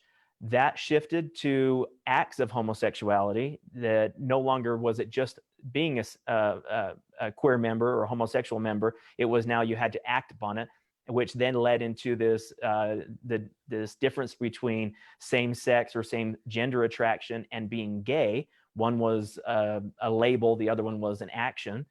So there has been this softening, and I wonder, and I mean, just going back to this point of trying to determine what an acceptable homosexual relationship within the church could look like, I wonder if this is part of this softening that will prepare the membership for more of an inclusive church in regards to same-sex marriages and relationships. I love it. I'm going to just get a comment in from Kimberly Anderson, a friend to our program. We love Kimberly. Some of us are like, who are former BYU students, we're like mind blown at the prospect of like gay BYU students holding hands in the Cougar Eat, or lesbian, return missionaries like hugging on the commons or whatever. We're kind of excited but mind blown. But Kimberly writes, I think it's important to hold this conversation with some sobriety. We will never get back the hundreds of individuals who are gone due to incorrect teachings being accepted as doctrine. And not just the teachings, but these draconian policies that you mentioned, Kyle. This really is very serious in terms of like the carnage, the decades of carnage that, on the one hand, yay, things are better. On the other hand, where's the accountability, right? Where's the accountability for the decades of like shame and punishment and, all these bad things that have happened to our LGBT brothers and sisters at BYU. So thank you, Kimberly, for sharing that. Yeah, there will be no accountability. There will be no apology, even if that apology is necessary. Yeah. Not my quote. Hey, Kyle, I was interested in your take. It's been a while since I've read Bryce Cook's essay. I read it a couple times, but I remember he goes through and he talks about, different models to be able to accept the LGBTQ community. And one model that he talks about, I don't know if he uses the word caste system, but it seems to be what this new church handbook of instructions has, in that you can have, an active same-sex married couple, and maybe they can participate but not have a temple recommend, or maybe they can participate but they have a restriction of privileges or something like that, similar to, and I remember Bryce compares it to when blacks could get baptized, and maybe they could hold particular callings as long as it didn't require priesthood or temple recommend. But there was a caste system in the church where the blacks weren't able to really fully participate, and that was unsustainable. And I recall in the essay that he talked about, we could have a caste type system. Again, I don't recall if he used that word, but that eventually that would be seen as unsustainable and and we just need to be able to accept everyone. Is your view that this is like opening up more Dusty Johns, and his husband being able to participate, maybe having callings, maybe not, depending on the local bishop, but being a little bit more accepting, but over time, maybe as Bryce mentions, it's unsustainable. What's your take on that?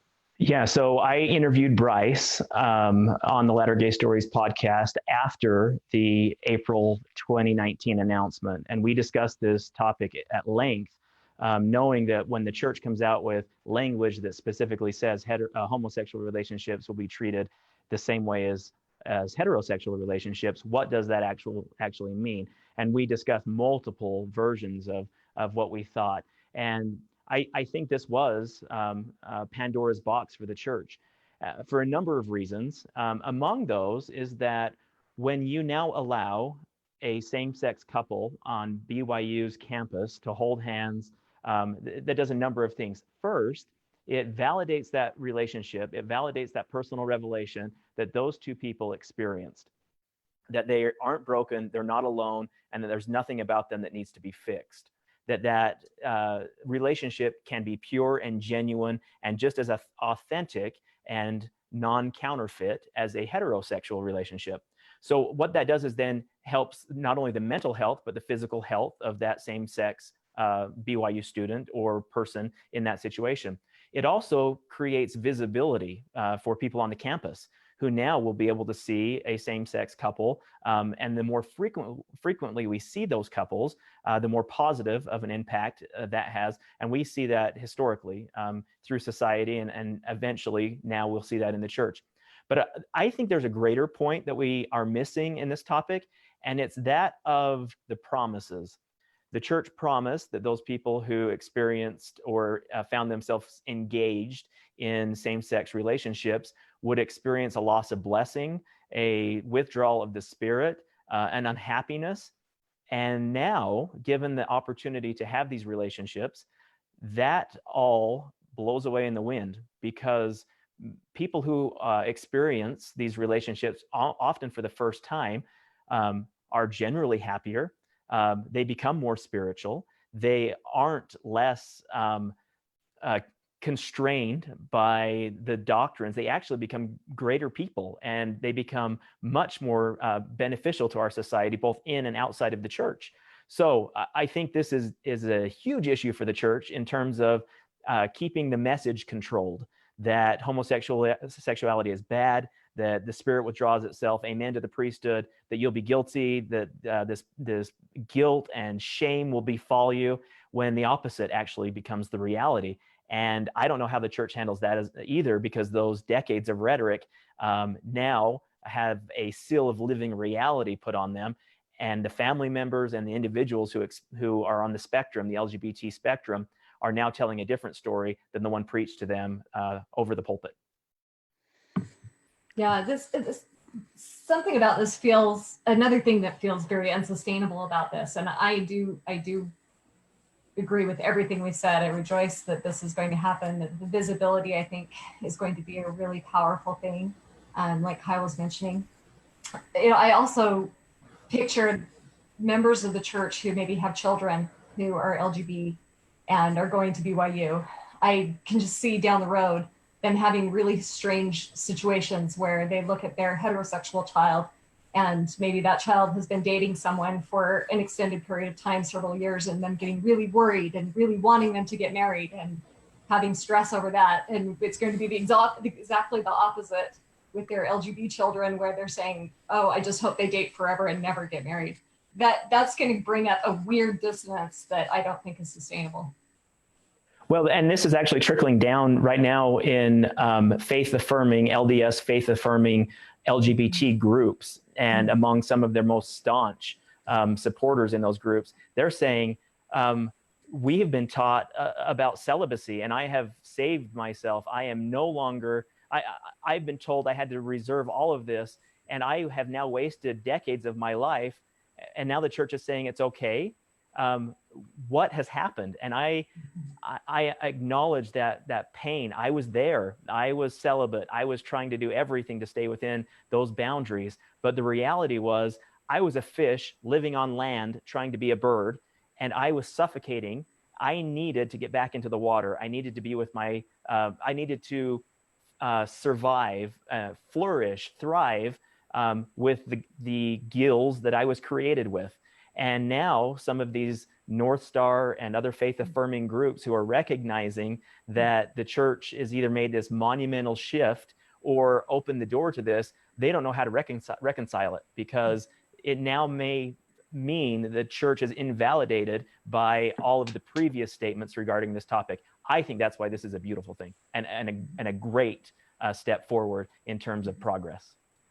But it's also kind of a Pandora's box for the church. And let me ask this, and Anthony, this touches on your reference to a caste system, and let's tie it back now. So I don't know if this is the time to do it, but let's go a little bit broader. Let's talk about apostasy. Let's talk about all the different types of disciplinary councils. Anthony, you had some thoughts around kind of this, because we all had this question about, certainly the church can't say if you're a gay couple, don't come to our wards, right? And we thought that the November 2015 policy was basically saying we can't have gay couples showing how happy and healthy they are, or, the members will explode and they'll realize that, why are we punishing these people when they're just good, lovely people in good families? So we've got to keep them out of the wards. But we also knew that wasn't sustainable, because these are good family people, and many of them want to go to church, and it's just not fundamentally Christ-like to keep them out. So we knew at some point they would have to figure out a way to let same-sex married couples have a ward experience if they wanted to have one. But we also know that the possibility of same-sex marriage in the temple was decades away, if it's ever going to come.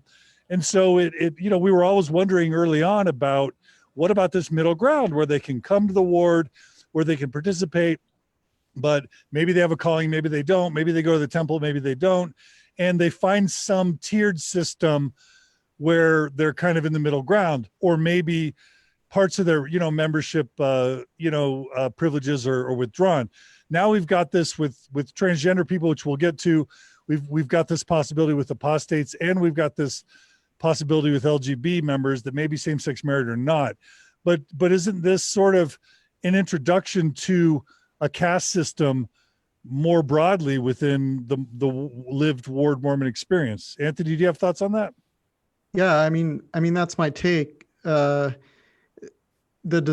take is the desire is, let's have everybody come together. Let's not have empty seats at the table now. And but what's going to happen is you're going to have that lesbian couple that give the most powerful testimonies in fast and testimony meeting, or the most spiritual Relief Society or Sunday school lesson.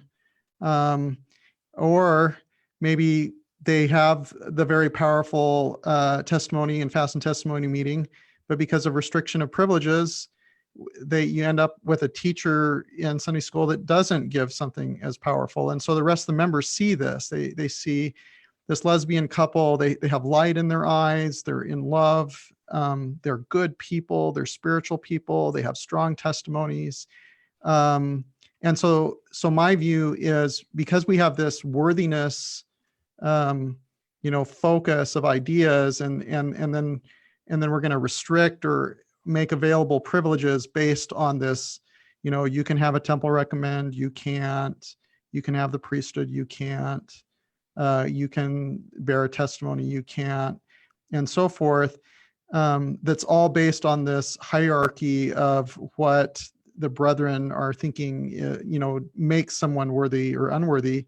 That in the end, this caste system is trying to get everyone to join and participate and not leave, is going to be totally unsustainable, because the most spiritual, loving, compassionate, moving, service-oriented people in the ward, if they're gay or bi or transgender, that's going to stretch the ward members when they see that those people never have an opportunity to serve or participate in certain ways because of the caste system I suppose we're calling it a caste system, of the ways that you're allowed to participate based on this, do you fit into the heteronormative model versus not?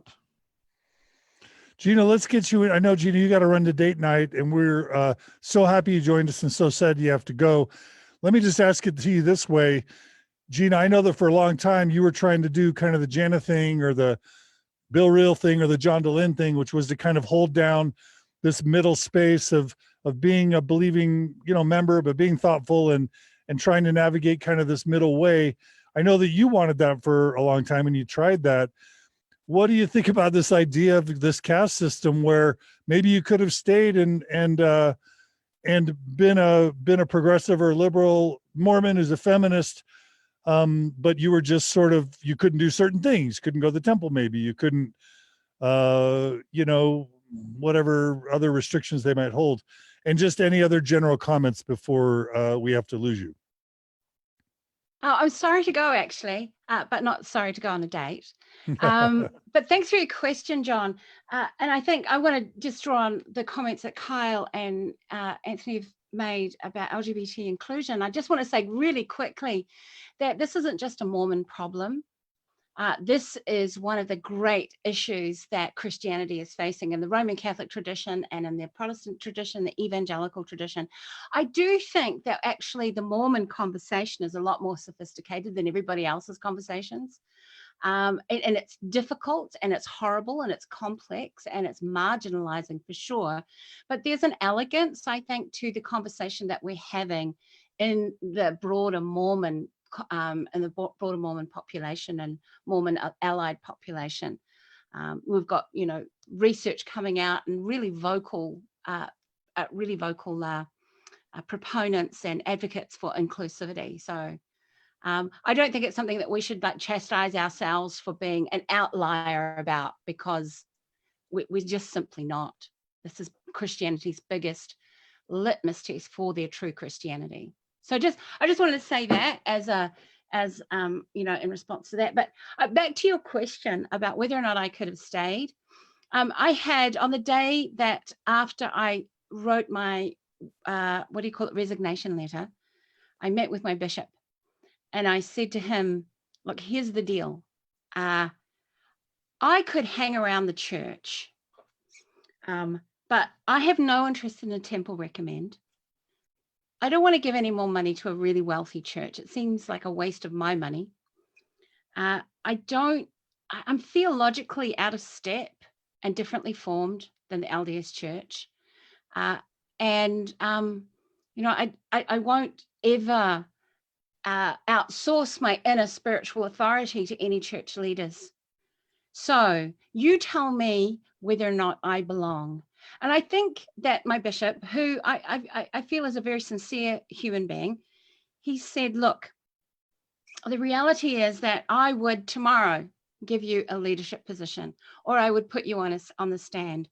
But the reality is that I run the risk of losing my congregation, losing the LDS congregation. They have a particular expectations of the church that I'm constantly transgressing. So he said, I might lose them because they're just not on the same wavelength as you. Or you could start talking like them and meet their needs and you would lose yourself. And it wasn't a very hard decision to make, to say, do you know what? I have so many other places I could be to offer my ministry, to offer my Christianity. I feel like a very, very faithful, unbelieving Christian. Belief is something that Mormonism has kicked the crap out of. So I'm not a great believer, but I feel like a very, very faithful Christian person who follows the Jesus way. I'm absolutely committed to that. So, and other people want that and they're cool about that. So there you go. I don't feel I've lost anything. Right. Interesting how the church has such a problem with the marginalized. Yes, indeed. And that was Christ's core mission, right? That's the rub. Yes, indeed. So that's I think an opportunity for evolution in the, in the current culture and this might be different depending on the locality. The experience in church is about belief affirmation and loyalty, and that's the experience. And so if you go to the leaders and say, hey, like, could we just like have a second Sunday school class where we can talk about some of these difficult things? If the concern is that it's going to result in doubts, or if it's not going to be belief affirmation or ongoing loyalty to the brethren, then that's too stretching for some. And the opportunity for evolution is to have the church experience be more than just belief affirmation, and be about spiritual development, about doing the gospel of Jesus, that is in the Gospels. That's what the opportunity is. And I think, like Kyle mentioned, in California, a state that was maybe going that kind of direction. My sense is that's the opportunity for evolution, and it'll probably happen more on local levels, than a top-down kind of thing. And all these things I think are going to contribute to it.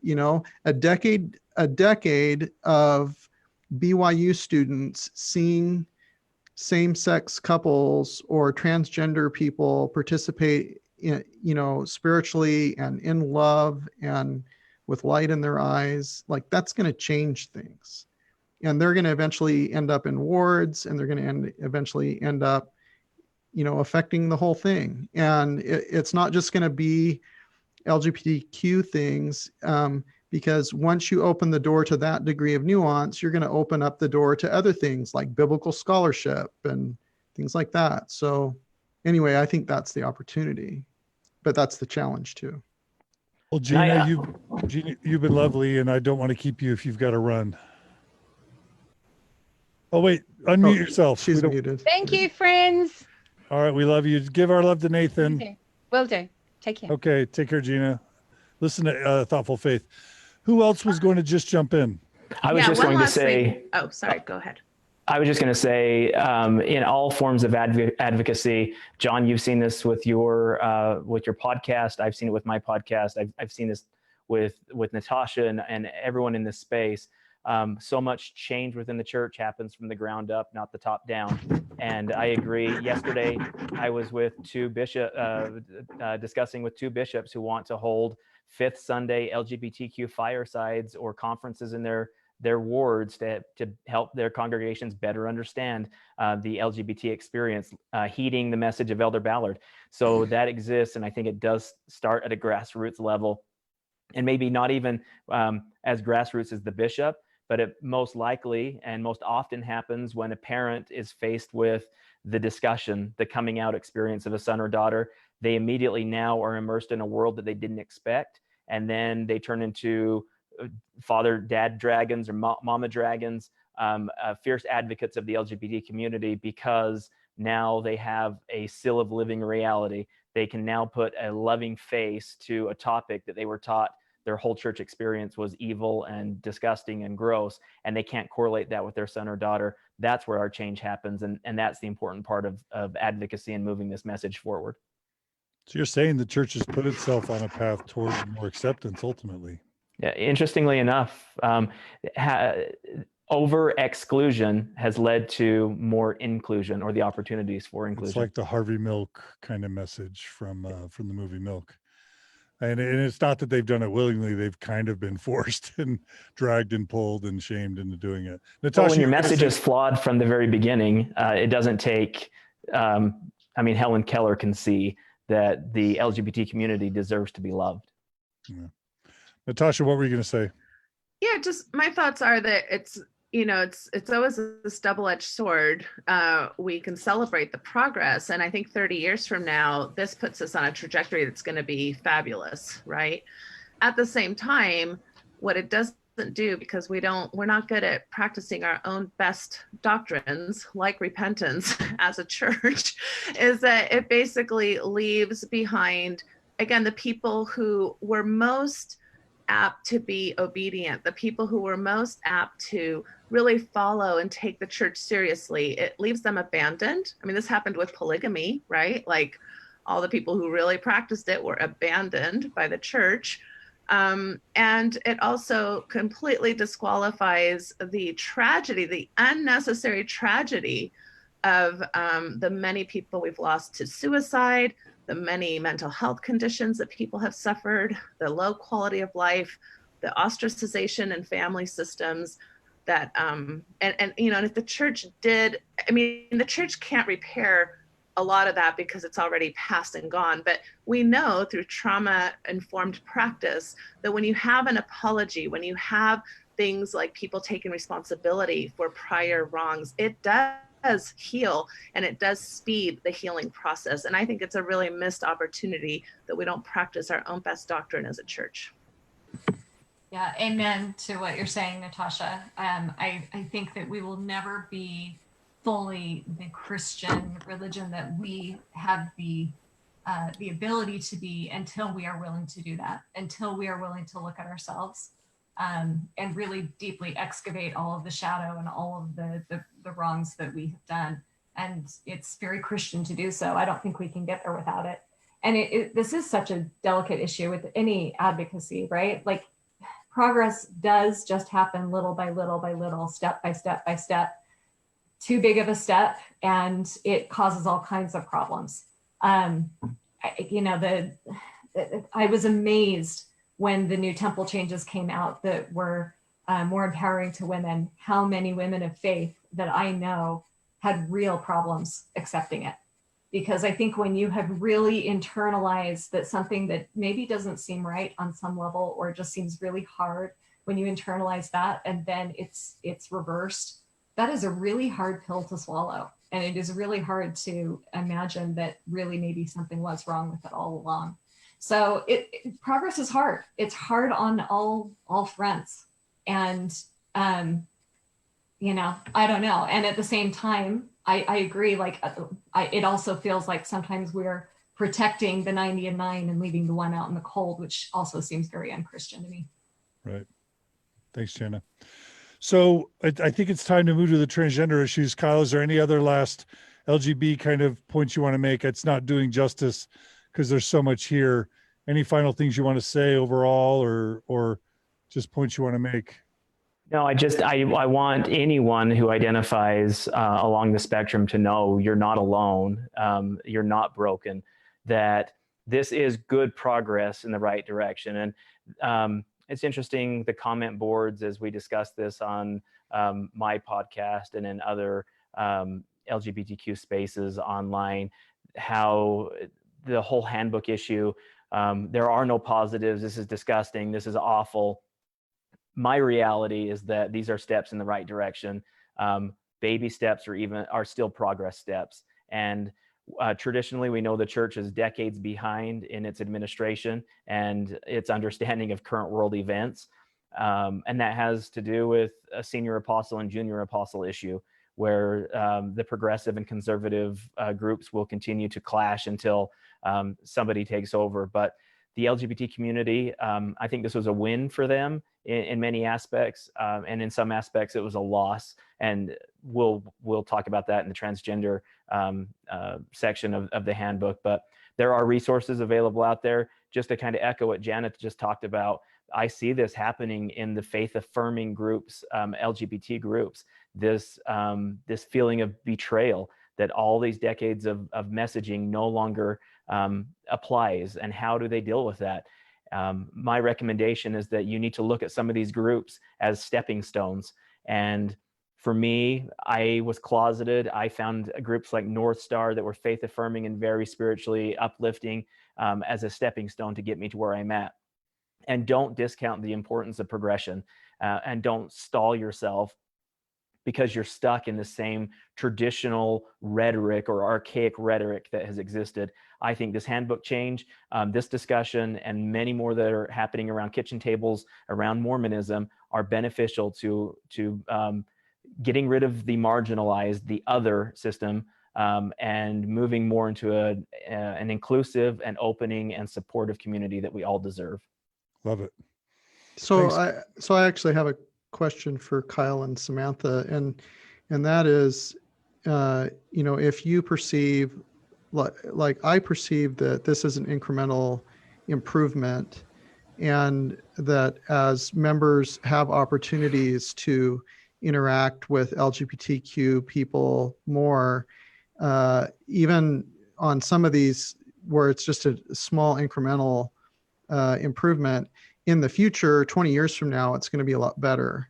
But what you've mentioned to Kyle, and Samantha, you have as well, is that the problem is there's no recognition of the trauma and the harm that's been committed. There's no apology. There's no allocation of resources to support individuals who have experienced trauma and alienation and shunning from family or anything. And it's not like there's a lack of resources to be able to do something like that.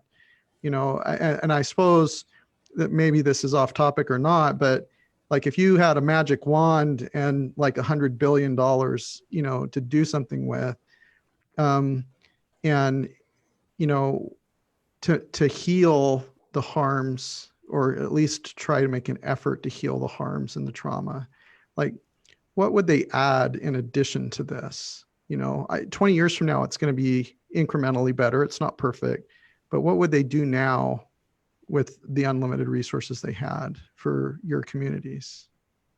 $100 billion is an oddly specific number to come up with. Yeah. Just imagine that they had $100 billion. What would they do? I'm about to take a bit of time on the transgender issue here, so I think I'll let Kyle tackle that one first if you want to. Okay. I can offer a suggestion that doesn't even cost a dime or a penny, and you brought it up. Apologize. It costs nothing to stand at a pulpit and say, we made a mistake. We're sorry. We believe that the church is continuing a church based on continuing revelation, and similar to what Bruce R. McConkie had to do in 1978 on June 6th, there was in some circumstances a pure hate towards people of color in the church. On June 7th of 1978, forget everything that we said prior to this topic. That has not yet happened surrounding the LGBTQ discussion. That will cost nothing in terms of monetary contribution. The other thing that, the other suggestion that again costs nothing is instead of the church members and leaders and members of the Quorum of the 12 praying the gay away, or inviting the impacted LGBTQ member to pray their gay away, maybe it's time for the Mormonism to pray the gays to stay and create policy and opportunity for those LGBTQ members to sit in the benches, to allow the general congregation the opportunity to benefit from their talents, their time, and their love. That's what's missing in the pews. The remarkably wonderful, and I want to use the word fabulous, members of the LGBT community are missing, and that takes an element out of those congregations that will never be replicated. So true. I think as an additional comment on that one, I'm reminded of an old joke that I'm going to paraphrase here. You know, if a gay man finds a genie's lamp on the beach, rubs it, the genie pops out. Genie says, "You can have one wish." And he says, "Well, I would like the Mormon Church to donate $100 billion to charities for LGBTQ youth." And the genie says, "Well, that's never going to happen. Pick something different." So then the man thinks for a minute. If they aren't willing to spend any money, I'd like an apology for some of the things they did. To which the genie says, "Who should I make the check out to?" I really don't think, and I've already seen pop up in the comments, somebody posted the quote that Dallin H. Oaks has said the church does not apologize. And as much as I've seen doctrine change over the years, I don't think that's one he's ready to change. Yeah. Does anybody find it interesting, though, that during the April 2019 announcement, it was Oaks that gave it, almost as if President Nixon was saying, you caused a lot of this, now you reverse it? I wondered if with Oakes was the designated survivor for some particular reason. President Nelson doesn't seem the type to rub somebody's face in it. But I do think he's become the Elder Oakes has become the de facto spokesperson on these issues. He has been since the 1950s, or the late 60s, where he was creating policy and manual and talking 80s, early 1980s. 80s, that's right, yeah. For the Quorum of the 12, messaging and trying to understand strategy. Yeah, correct. Yep. So he's been heavily involved. Well, Samantha, let's go ahead and, thank you for waiting. I thought that maybe these other things were kind of foundational, but let's jump right into a discussion about probably the most significant aspect of change to this new Handbook of Instruction, which is further light and knowledge or further dark and confusion. Take your pick on transgender Mormons. So please give us your reactions and thoughts. I mean, like you said, this is the biggest change that we've really seen so far. If you don't mind, John, I did do a pretty in-depth analysis.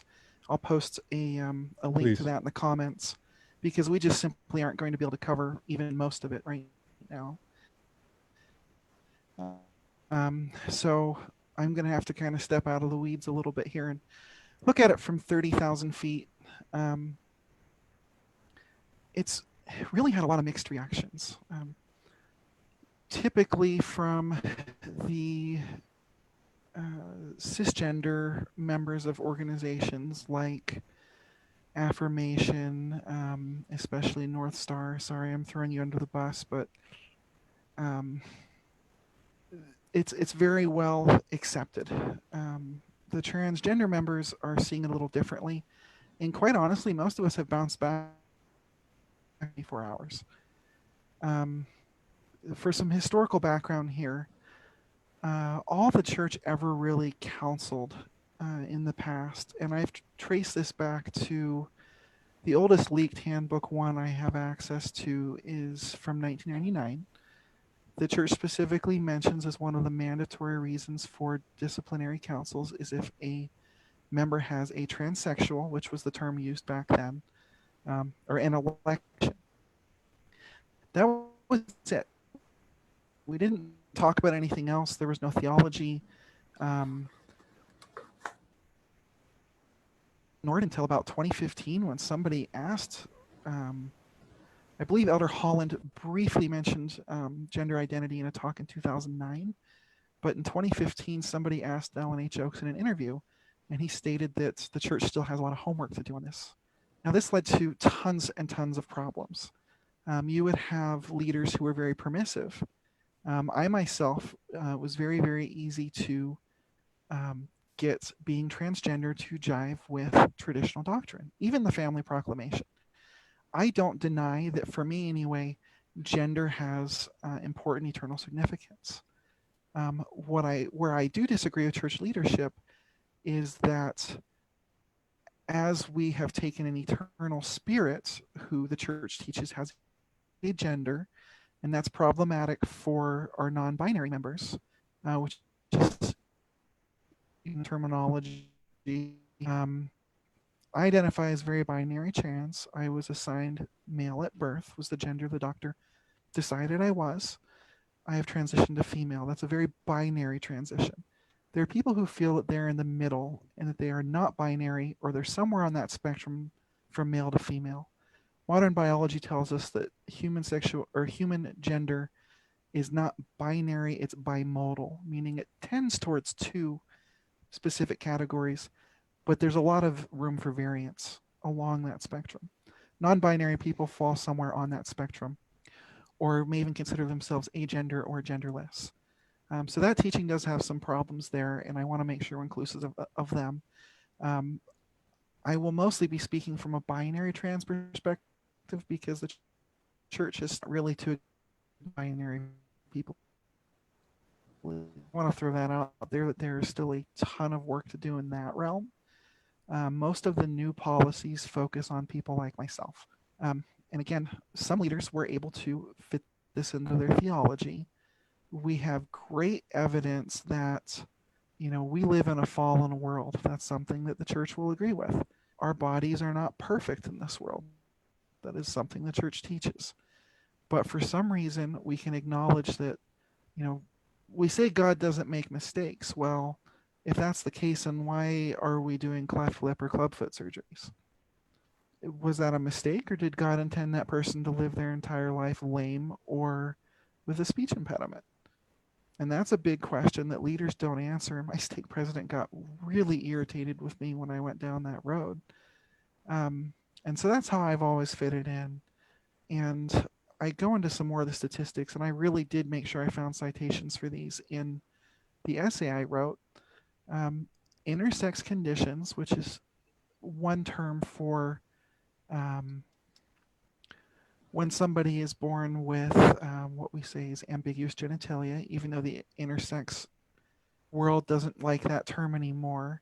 That's what the church has chosen to use. And it's quite interesting. The church has chosen to recognize in this handbook the existence of intersex people. Their mistake is they say it's extremely rare. Well, in reality, intersex conditions occur as often as 1 in 100 live births, so about 1%, which is an entire order of magnitude more common than cleft palate at 1 in 1,000 live births, or 1 in 1,700 live births for clubfoot, which are some of the birth defects that we're most aware of. And the church actually, and this is where I think there's some warring factions here inside leadership, they're willing to recognize that, hey, somebody who's born intersex, and traditionally what would happen is a doctor would say they lean more one way or the other. Let's operate to make it that way and leave it there. And then the kid doesn't notice until their teenage years that something's up. Now we're leaning towards in the medical community, and there's still a ton of work to do here, that we leave it alone. We let the kids self-determine when they're old enough what gender they are. And the church has left room for intersex members, specifically intersex members born with ambiguous genitalia, because that's not always the case. There's times when people appear to be a woman for all external characteristics, but the day she can't get pregnant, she gets a sonogram and finds out she has testes where she should have ovaries, and there's no uterus. And the church has left room for people with these types of conditions to say, hey, I was identified as male at birth. I now identify as female now that I'm old enough to figure that out. But we've drawn this line that's very artificial and said, but we refuse to recognize it for transgender people. Even though modern science has shown that my brain, for example, matches up much more likely a cisgender woman's brain if you were to give me an MRI. There's a lot of brain structures that are more similar, and we don't really understand what causes this, but the science very much shows that, hey, this isn't something that is just a mental condition. There are actual physical differences in us. But the church has kind of drawn this hard line, and I think that's, again, where Dallin H. Oakes has come in, because the most offensive language in this new policy is something he said back conference in October, which is that gender is defined as biological. So in one part of this new document, we're saying, hey, sometimes we can't define gender at birth. We can't define biological sex. Some of these things can't be diagnosed without advanced medical imaging. But then we turn around and say, on the other hand, a different subset of our population, we know that some medical professional with no spiritual guidance held you up by your legs, looked at you once and said, this is a boy. And we have to stand by that forever, even though that medical professional now turns around and says, hey guys, it's not that simple. So there's this huge contradiction there, and that's the biggest problem I see with the new policy, is it completely invalidates our existence and invalidates our autonomy and our ability to self-identify. And all these policies are built around that. An interesting thing now is the restrictions are automatic. If you choose to transition in any way, these restrictions come into effect. You can't have a temple recommend. This includes changing your name, requesting new pronouns, changing your appearance, which I thought was really weird, right? Yeah, and there's even now than there is on the actual medical interventions. It's fairly common that people who don't feel a need to completely change who they present themselves as to the world will take a low dose of cross-sex hormones, because just getting the right hormones to your brain will calm down a lot of that background noise. And the church has explicitly stated that they are okay with this as long as your intention is not to transition to your opposite gender. So we're putting even more emphasis. The church seems to care more not what you and your doctor do, but who that you claim you are. And that seems to be where we're drawing the line now. If I want to say, hey, I am a woman, I have violated church policy. To just take hormones and continue to present as a man, which has its own implications because all sorts of things change. Certain things stop working, other things start growing. It changes your body irreversibly. Even at low doses, it just takes longer. And the church is fine with that as long as you continue to show up to church in pants. You could, and the interesting thing is, in some ways, the restrictions have been relaxed, and in others, they have become more strict. But they have been standardized, which is one of the most see if you lived with impermissively. If you had good, very permissive, very progressive, was a huge step backwards. So that's kind of why we're seeing some very differing opinions here, because we've now taken something that was completely ambiguous and open to interpretation, both by the individual and by local leaders, and we've collapsed it down to fitting everybody in the same bucket. Is it, I don't want to jump too far ahead because I want to cover your thoughts on some of the minutia of the policies, but I wonder if this is sort of the equivalent of the November 15 policy, which is the bad policies before the improvements come. Do you think about it that way?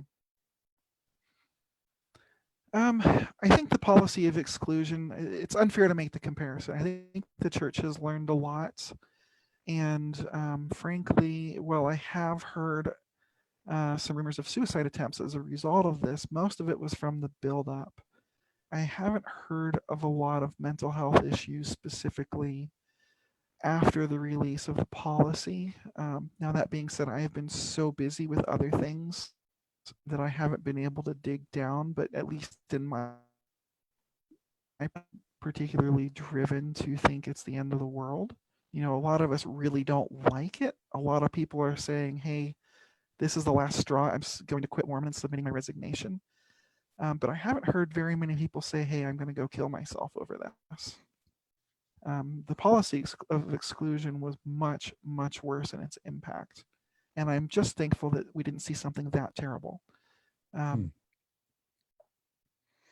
I remember when you messaged me as it was released, you kind of felt like it could have been a lot worse, I guess. Yeah, we were prepared based on some of the sources I have who had seen background materials that influenced the creation of this policy. We were expecting some really terrible things. One of the biggest things some of us, oh no, please go ahead. Some of us decided not to spread too much. Some people went way over into speculation, and I think that probably caused more harm than the policy itself did. But it is telling that you hear that there's a new church policy in the pipeline and people immediately freak out and start thinking of killing themselves. Right. Yeah. That tells us a lot about the history of the church's treatment of us. It seems like the real line that the church is drawing in the sand is on medical procedures, on any type of operation, on any type of hormone therapy. They're basically saying that's the point. You can identify as transgender. You even can annotate the records with a new name and new pronouns, even though we don't want you to do that, but we'll allow it. As soon as you do that, the restrictions would kick in. Right. So that's bad and good, I guess. But it seems like the real big thing they're saying is no medical procedures. And if you do, that can jeopardize your ability to get baptized if you're an investigator. It can jeopardize your a temple ability to attend the temple. It can jeopardize your ability to exercise the priesthood if you have the priesthood, and it can jeopardize maybe potential callings. So they're basically saying stay away from medical procedures. And I think the other interesting point that they added into this was that they will now annotate your record. And that's always been the case. Transgender members have been treated as sexual predators, and that's very much coming from the individual members, a lot of what I've seen in my personal experience and in some other people's experiences. But that annotation has existed at least in.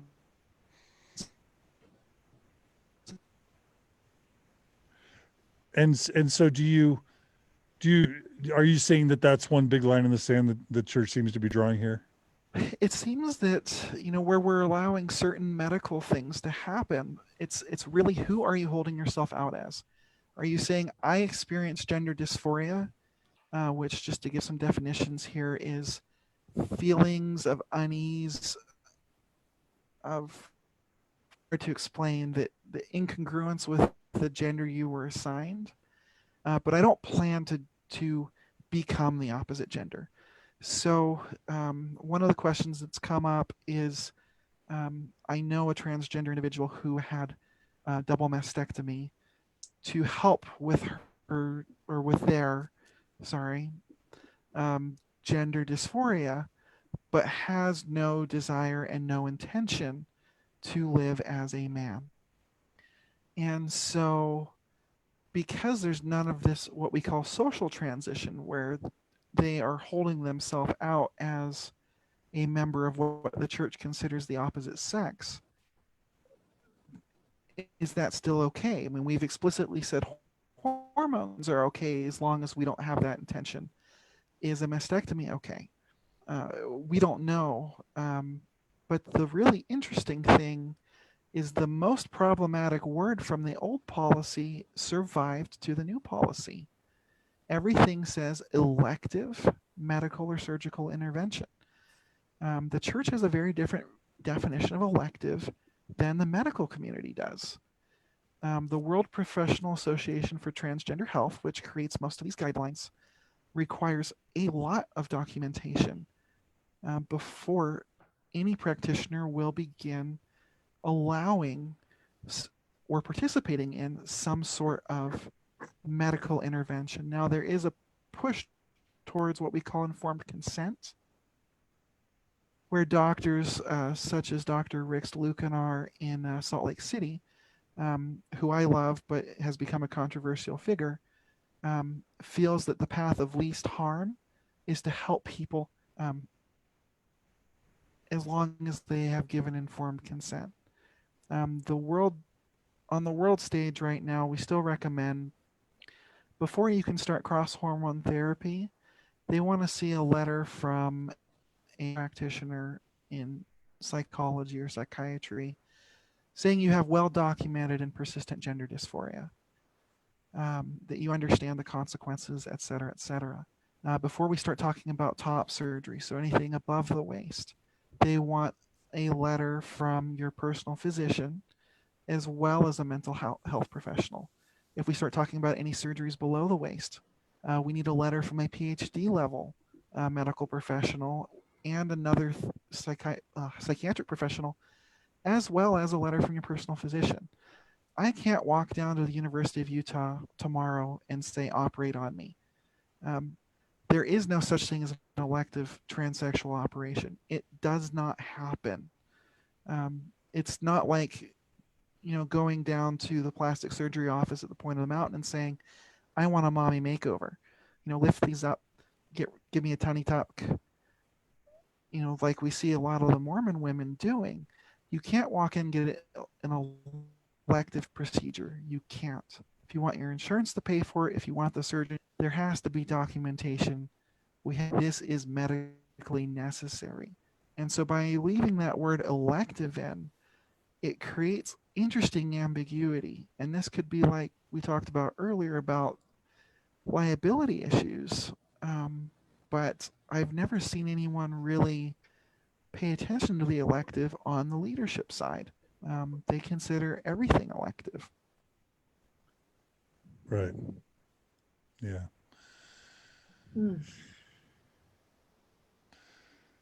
So, can I jump in? Please, and just Natasha, say a few things that will kind of be a second witness to Samantha's to Samantha's thoughts. I do find it really interesting in kind of just our Mormon culture that the one area we do not heed the best medical and psychiatric advice available is in the realm of sexuality, reproductive rights, and choices, and also in gender identity.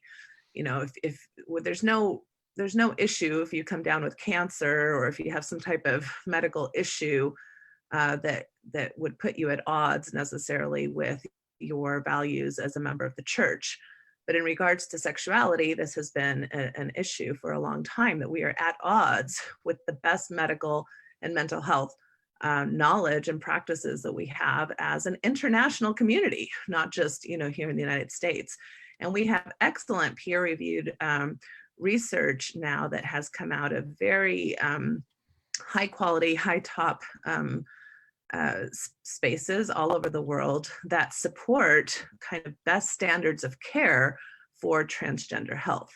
And even in the medical community, there's still biases, like a lot of what Samantha just talked about, with needing so much psychiatric and psychological checkpoints for certain things that you know, we don't really require other individuals to do when it comes to, you know, like their 20th Botox injection, or things that we don't require psychological letters for, you know, in regards to that. So even in the medical community, there's still bias and discrimination towards the transgender population. And even the term gender dysphoria right now is being very much, it's a very controversial term, because in a sense it's pathologizing something that is, you know, shouldn't necessarily be pathologized. So, and that there's, you know, quote unquote treatment for, just by, but not because it's a pathology per se. So I just find it interesting that this is kind of, you know, when Oak said we haven't done our homework on transgender issues, it was the one thing that I was like, oh my goodness, he actually said something fairly amazing. I was actually very hopeful that they would do their homework, but you have to do your homework from sources that are accurate and that are peer reviewed and that follow the best knowledge that we have this day and age in regards to these issues. And the statistics are quite dire. So, I mean, suicide rates for transgender folks, suicide attempts are at 42% for transgender youth. 42% of transgender youth report an attempted suicide. So if we're going to go by the fruits you shall know them, we have a lot of fruits to show us that we've been on the wrong path in regards to this population for a long time.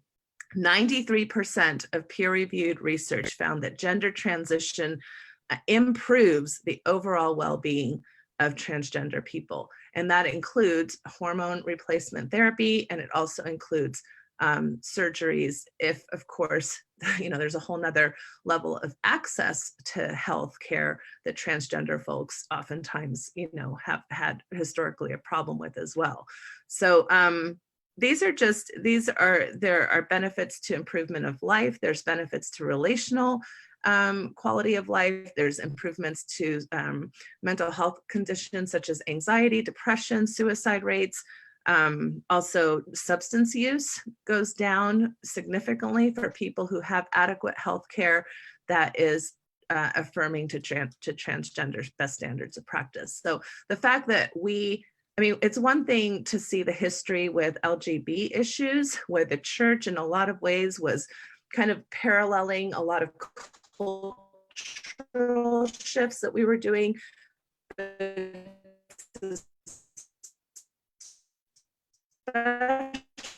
Especially disappointing to see the church at a point in time when we have some of the better current culture. I'm extremely disappointed in this. You broke up a little bit towards the end, Natasha. Can you repeat that just final sentence or two?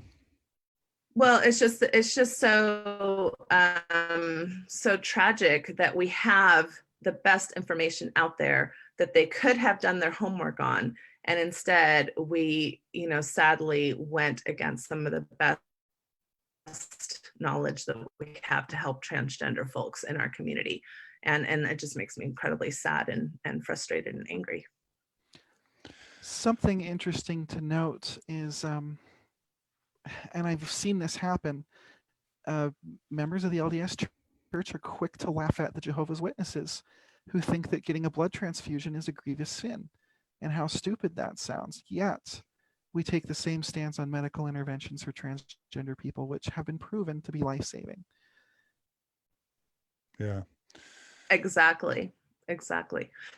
We've gone against even, not to bring up a whole nother topic, but masturbation, for example, that's been considered a developmentally normal activity from the American Academy of Pediatrics for the last 60 years. And we still can't, it's in these issues of sexuality that we really have a hard time conforming to our best information that we have available to us. And reflecting something you said, Samantha, it's so weird that a Mormon woman can choose, can a heterosexual cisgender Mormon woman can choose electively either breast augmentation or breast reduction, purely elective by choice, not necessarily medical, purely admittedly for just cosmetic reasons, and that's not okay. But then if somebody wants, let's just say, top surgery or breast augmentation to eliminate gender dysphoria, which is a real and significant condition, somehow that's not okay. That just seems really confusing to me. Rochelle writes, the restrictions on social transition has tightened, which is sad because it's the lowest cost, most accessible intervention, which reduces harm. It's the first line of defense for those struggling with dysphoria. That is a great comment from Rochelle, and it's just so true. Like, why not let people change their name, change the pronouns, change how they present? That should be easy. That should be just sort of easy. And they're basically saying you can identify as transgender, but don't express it in any way. And that's like sort of, you can be gay, but don't do gay. And I'm sure there's all sorts of problems with that comparison, but it's just another example of kind of this inability to really understand. Have they talked to any transgender people? Have they sat down with them? Have they asked them how their lives are? Have they asked to understand why they feel and think and act the way that they do? Because this policy doesn't seem to reflect that. Well, it defies the narrative. What's that? It defies the narrative right. That they are the source of truth. And we gain this knowledge from the best books, not science, it's from faith and from revelation. And when that tends to not be as true as pure science, real lived experiences, and the personal experiences of those directly impacted, then a church that has always claimed that we are the end, that there is no other truth outside of us, where do you go from here, is now stuck with a conundrum, because you have people who are experiencing this in real time and a church that has used this as messaging against that, and that doesn't correlate well. Right. And it's difficult to go back. Right. And the social aspect is really important, because we also know through the research that this is tremendous. Any type of marginalization or discrimination or bias is going to up all of the negative symptoms. And by nitpicking these little things that they're talking about as far as when and if you will be able to participate in certain ways, are all forms of discriminating a population within our church community. Let me go ahead and get a comment from Kimberly Anderson in as well. Kimberly writes, to dovetail on NHP, the only doctrine in the church that says to rely on the arm of the flesh instead of the spirit is with transgender people. We are taught to rely on the arm of the flesh and ignore, suppress, and deny the spirit. And that's something that, if somebody has valid spiritual experiences that communicates to them, why are we selective in saying, listen to the spirit, listen to yourself, unless it contradicts what the brethren are saying. And Kimberly, that's a great point. We thank you always for your participation on that. Samantha, do you have other things you would like to jump in and add? many transgender members of the church, myself included, feel that they have had such spiritual experiences. To quote, I know he's quite controversial in the LGBTQ community, but Mayor Pete recently gave a speech at, I think it was the Victory something dinner. I'll try to get the link in the quotes here. But he was talking about his process of coming out and how at one point in time, if you had given him a pill to make him straight, he would have swallowed it before you had a chance to give him a sip of water. And if you had told him exactly what inside him made him gay, he would have cut it out with a knife. Most of us have felt that way. And as Natasha mentioned with the suicide rates, and she didn't bring up any transgender youth can and do try to cut it out, sadly. And I fought with this. I knew from the time I was about 6 years old, probably earlier, but around 7, 8 is when I really found a word for it. And I tried everything I could to pray away the gay, which is what they wanted us to do. Got into a marriage which was supposed to fix it. The only thing that finally fixed it was when I finally went to the temple and I asked the right question. And I said, Lord, am I a son or a daughter? And he told me.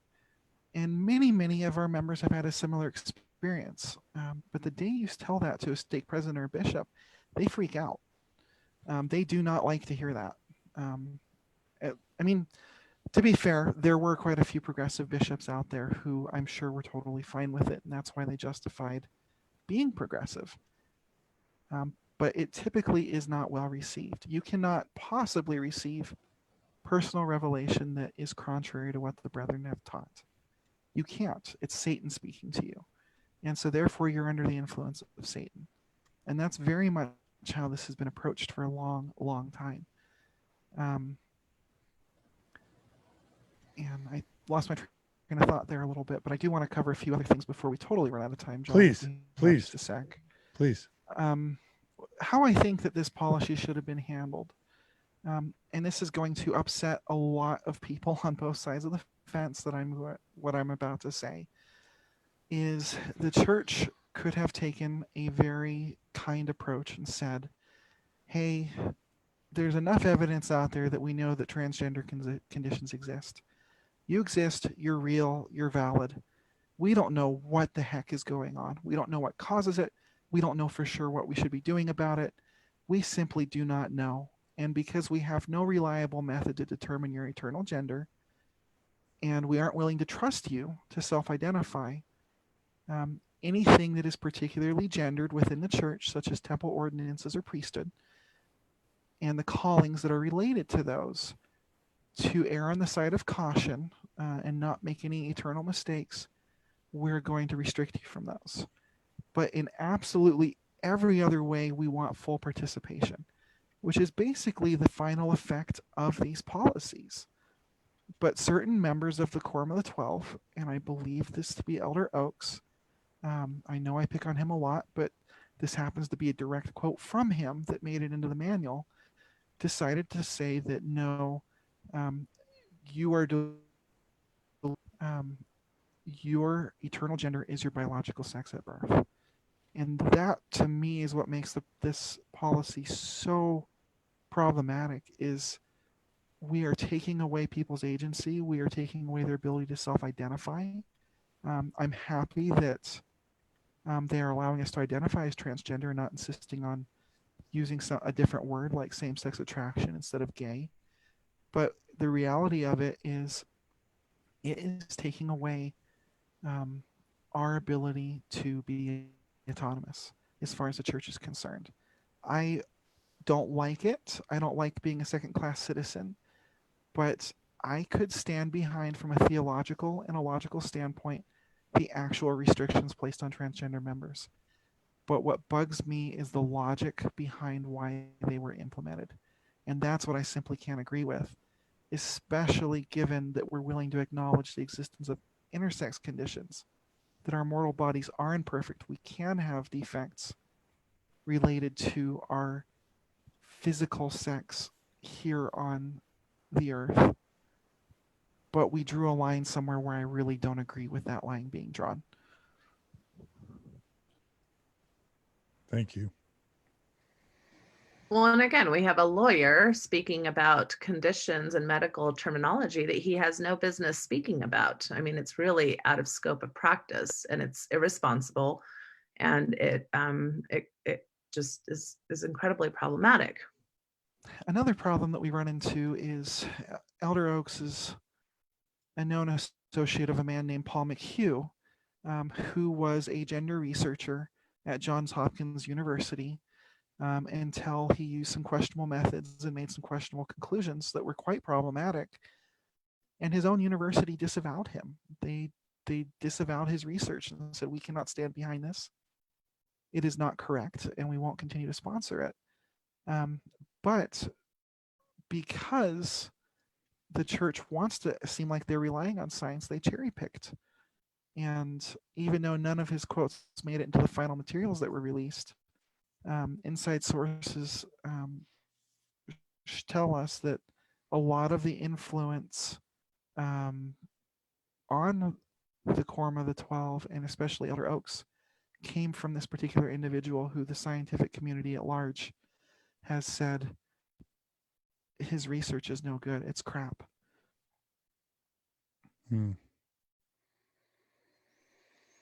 Yeah, we have a hard time accepting science when it's made its case. We tend to follow science a few decades after it's come to its consensus. And that's just unfortunately what we do. And we cherry pick the science that meets our agenda sometimes. That's unfortunate. Now do we have a sec for me to say something positive about the new policy? Yeah, please. I do think one of the big problems before was, and I've advocated for this for a very long time. So while only portions of it made it into the handbook, the new site on transgender members, I'm actually very happy, really, really doubled down on this because, as I've said for years, we know we're going to hell. How about you stop talking about us going to hell and you put more emphasis on the fact that members are supposed to love us? I've seen some horrible things, even within my own family. When I came out as trans, and he has since recanted this, my own father said that suicide would be the better option for everybody, which we're talking a population that already has a 40% suicide attempt rate. I came close a couple times to following that advice. And I've seen, I did an interview with a young transgender woman who, thank God, is now safe and away from home. But the levels and types of abuse she suffered, a lot of which was sanctioned to some extent by local leaders or thought to have been sanctioned by her father. At least that's how he interpreted his counsel from leaders. It was quite disgusting abuse, to the point where I had to stop the interview a couple times because I couldn't handle hearing it. And these are not isolated stories. Kids getting kicked out of homes, treated very poorly. But I really love how the website has doubled down and said, hey, we need to actually love and include these members. I think that when you go read the actual website, which I believe was written by somebody inspired and not just an attorney, and I use that word in two ways, meaning Elder Oaks, who was an attorney, as well as the attorneys at Curtin McConkie. I think that a lot of what was written there really was inspired and really is directed at the members of the church to help them be better and do better. And I'm really impressed at the effort that went into that. I think that if members read and follow that advice, and if leaders are willing to enforce it, we can see some really meaningful changes within the church. Not enough to make me consider going back because there's other problems that I have with the organization. But I think that creating a loving environment, making it clear that, hey, yes, your duty is to get your children to heaven, but that doesn't mean that you beat the hell out of them. We should see some meaningful change. We should see some differences in the way leaders relate to people. And to his credit, my branch president, and this is funny, I was actually in a branch in Orem. Strange how that worked out.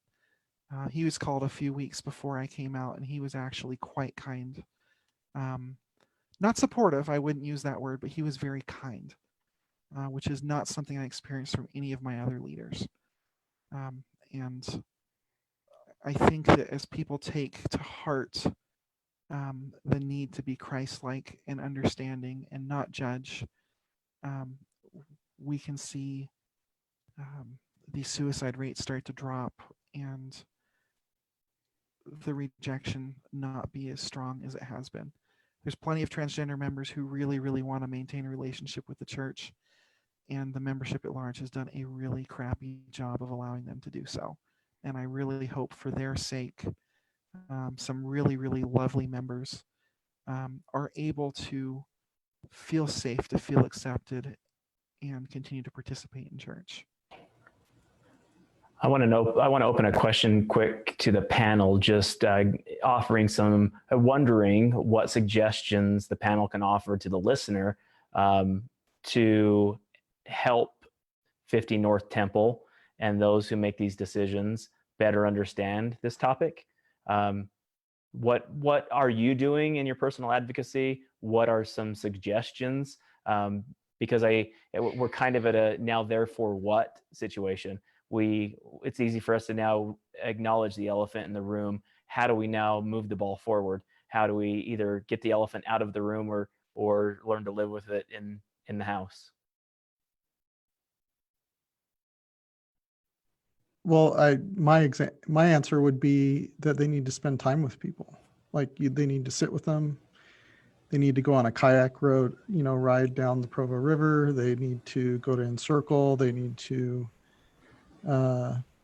they need to sit with them and spend time with them and listen to their story and serve them and watch them, and it'll soften their heart. And just like we mentioned before, that I speculated that as BYU students during the next decade see same-sex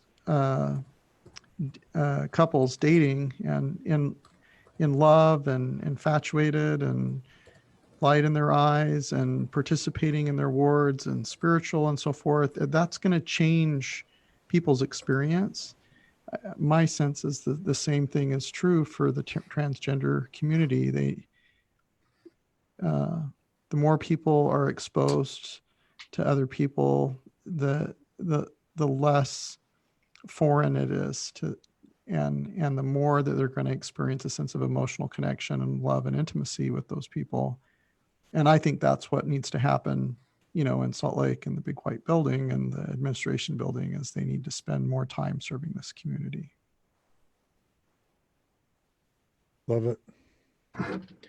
I would say too that we need to be very careful to, as we speak about these topics, as we talk in wards and councils and stakes, to not just assume that they're not amongst us, right? I mean, so many people have not come out, have not gone public, but are still dealing with these kinds of concerns and issues. And I think we need to be very mindful about our language, about our perspectives and what we're sharing in circles where we assume people are like us. When cisgender people are unaware of their privilege and think everybody's like them, and that's just not the case. It's not true with anybody in the LGBTQ community. That they're amongst us, they're listening, they're hearing us, and they're being damaged by many of the things that we're saying. So let's be mindful of that.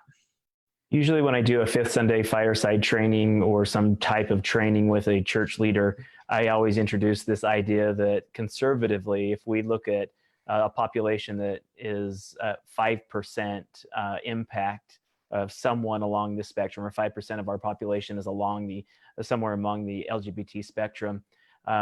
Conservatively, it's 5%. Some argue 8 to 10%. But when you look at a single ward, that means at least 20 to 40 members of that ward are impacted by this topic. And I had a bishop point this out just yesterday. I started with that same conservatively 5%. And he just stopped and said, oh no, I think I have at least 30 in my ward who are impacted by this topic.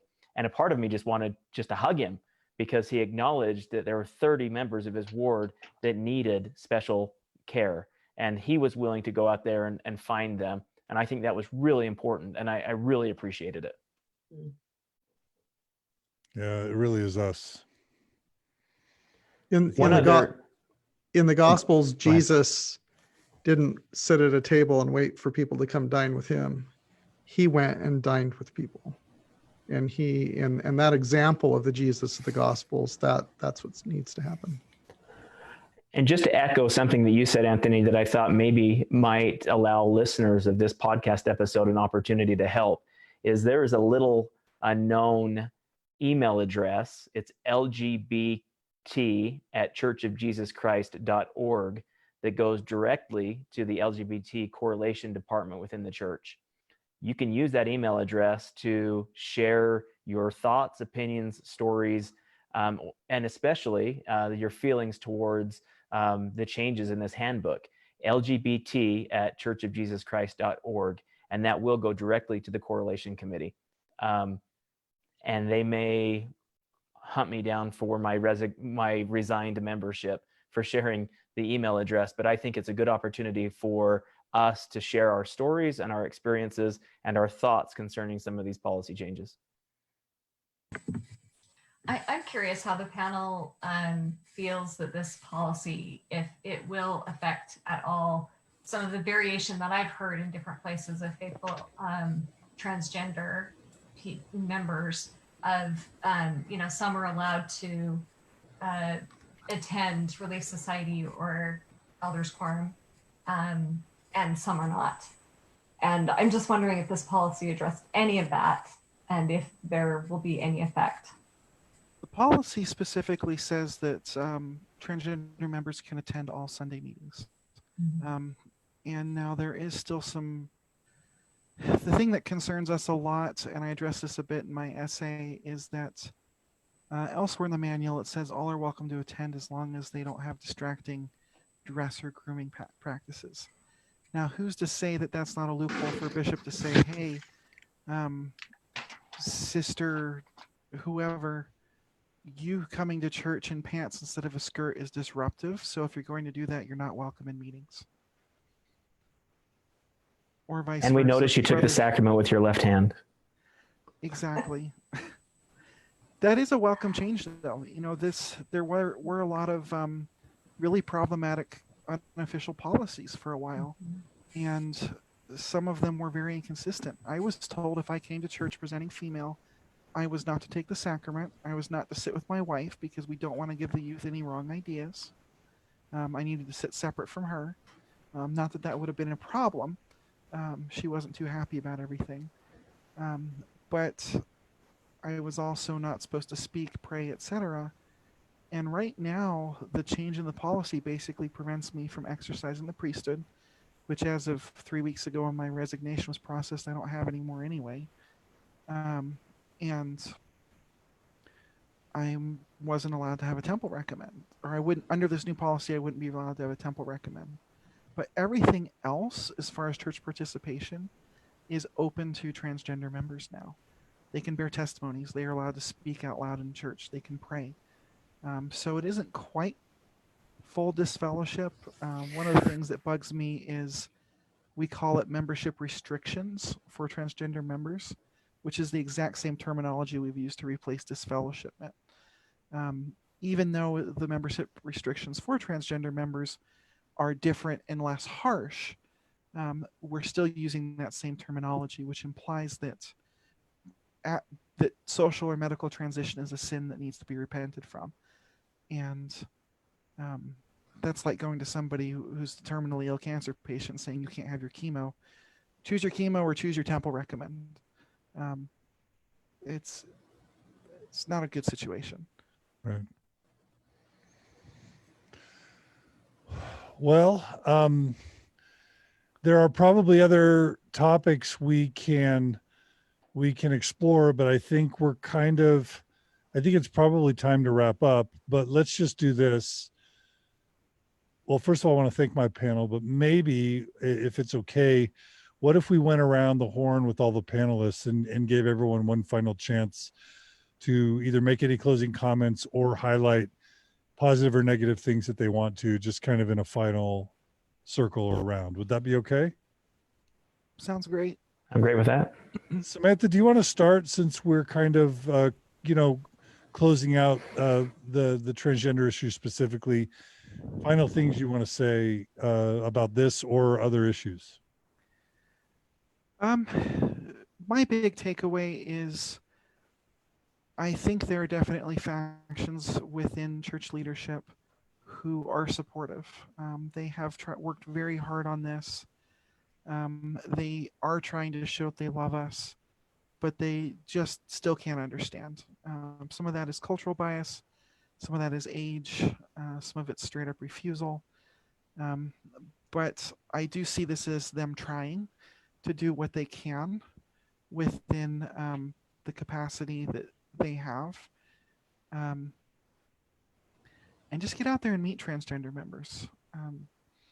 A lot of us are among you and you don't even know. It's quite rare. Of course, I have what we call passing privilege for the most part. I've worked on my voice quite a bit and appearance. But most people have no clue that I'm transgender. There may be people in your ward and around you and in your neighborhoods that you have no clue are trans. You have no clue are gay. Why would you let a revelation like that all of a sudden turn them into the enemy? Just go out and love people. That's what the Savior would have done. That's what we're instructed to do. Everything else is up to God to decide. And if you just accept people, love them, choose to follow that portion of the counsel, you're already going to make the world a better place. Love it. Samantha, you've been great to have on. We're so glad you could join us today on Mormon Stories podcast. Thank you for having me. Our pleasure. Jana, do you want to go?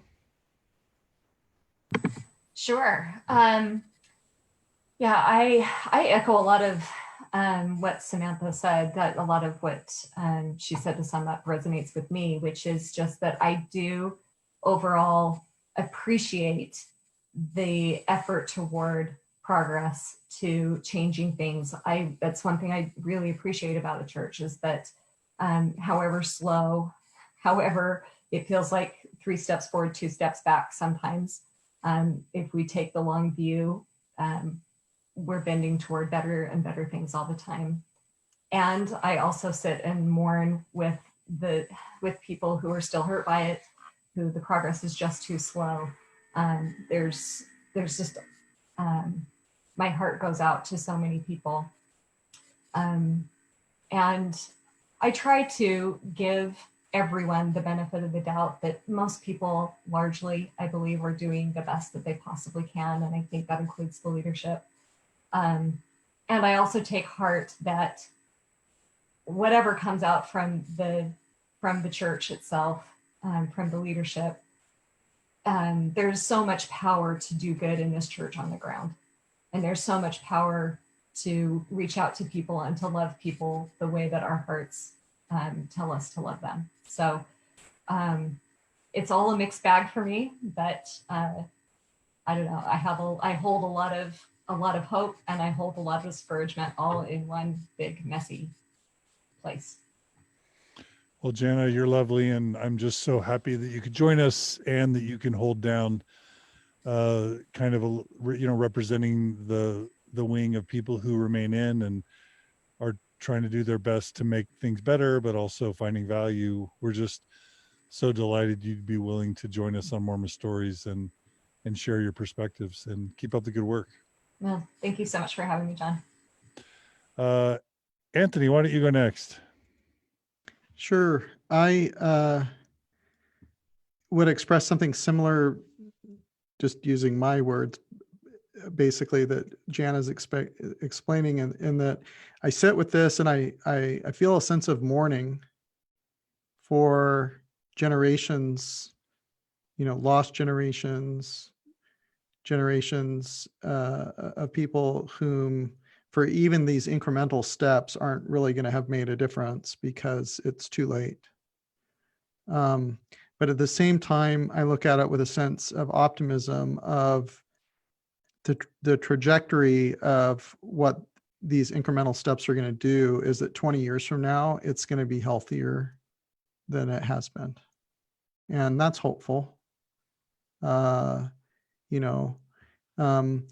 or not the church, works for someone or doesn't work for someone, like, if a 6-year-old kid knows they're different, or a 14-year-old kid knows they're gay, like, they need to not have a horrific experience in church. And maybe some of these things are going to incrementally make it not as bad for future generations. So I'm hopeful, but I mourn at the same time. And anyway, that's my sense of these things, not just the LGBTQ issues, but things like, we went from church courts to disciplinary councils to membership councils, and maybe we'll go further to a healthier thing next time after that. So I love it. Thanks for your continued wisdom and kindness and compassion, Anthony. It's always great to have you on Mormon Stories. Thank you. I really appreciate it. Natasha. So I kind of mirror a lot of what everybody's saying. There's things to celebrate here, and anytime our community makes progress in any way, shape, or form, that's a cause for celebration. And at the same time, if there's still abuses in the system, we have to continue to call those out and continue to do the advocacy work, because I truly believe it's the advocacy work, and it's the stories, and it's the victims of the abuses that shift these things to begin with, right? And so those are really important kind of, tensions to be wrestling with. I'm going to answer Anthony Miller's earlier question about what the church could do with $100 billion to help in this regard. I think there's lots of things that we can do. One thing that, and I'm not being tongue-in-cheek about this, I'm actually being really serious. Many, many jobs in the public sector require psychological evaluations. And I think it would be actually really beneficial if the church would start paying for psychological evaluations for anybody who's going to be in a leadership role from bishop up in the leadership community. That would rule out maybe some personality disordered issues that we see kind of being rampant in our church, as well as mental health disorders that would keep people from being able to have correct judgment, and who are maybe too rigidly kind of wired for some of the changes and shifts that would serve the public, which we have a huge diverse church membership throughout the world. And I think we would see a lot of those issues maybe go aside if we had certain personalities and certain disorders kind of go by the wayside. So that's a suggestion I have. Another suggestion I have is to really outsource a lot of this kind of homework that we need to do. We as a church, as the Church of Jesus Christ of Latter-day Saints, we may have certain authority or ideas about who we are. We are not a medical institution, and we are not a mental health institution, and we need to know our place. And so there are many wonderful trauma-informed resources available to us.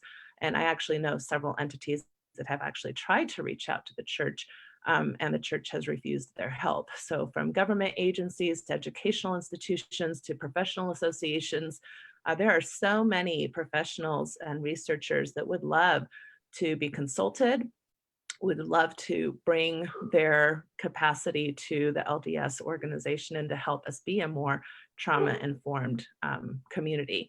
And I think it also behooves us that we need to really be open to retraining so many of our own mental health professionals, because quite frankly, what we have allowed to happen, which is quite unethical, is that many LDS and Mormon mental health therapists use the church as a code of ethics instead of their own professional code of ethics. And that's not an okay thing to do in any other medical profession.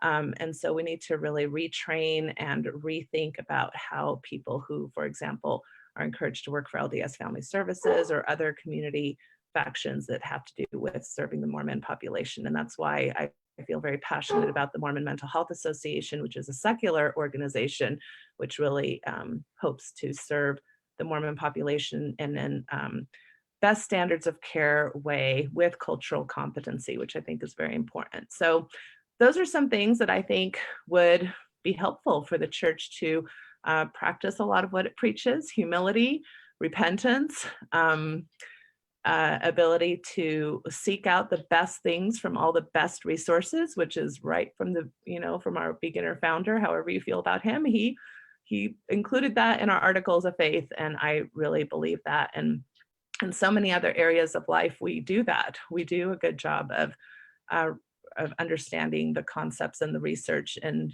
even we've made great strides in mental health. So, for example, some of the things that we're talking about in regards to depression and psychiatry, I know 50 years ago, we saw psychiatrists, for example, as enemies to the church, right? And so we just need to continue down that path of humility and repentance so that we can offer our members the best and not continue to be, I counted 13 out of the 16 sexual rights are currently being not, what do I want to say?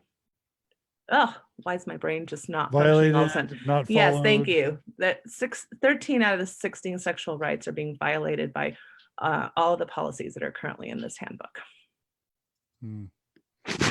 Beautiful. So well said, Natasha.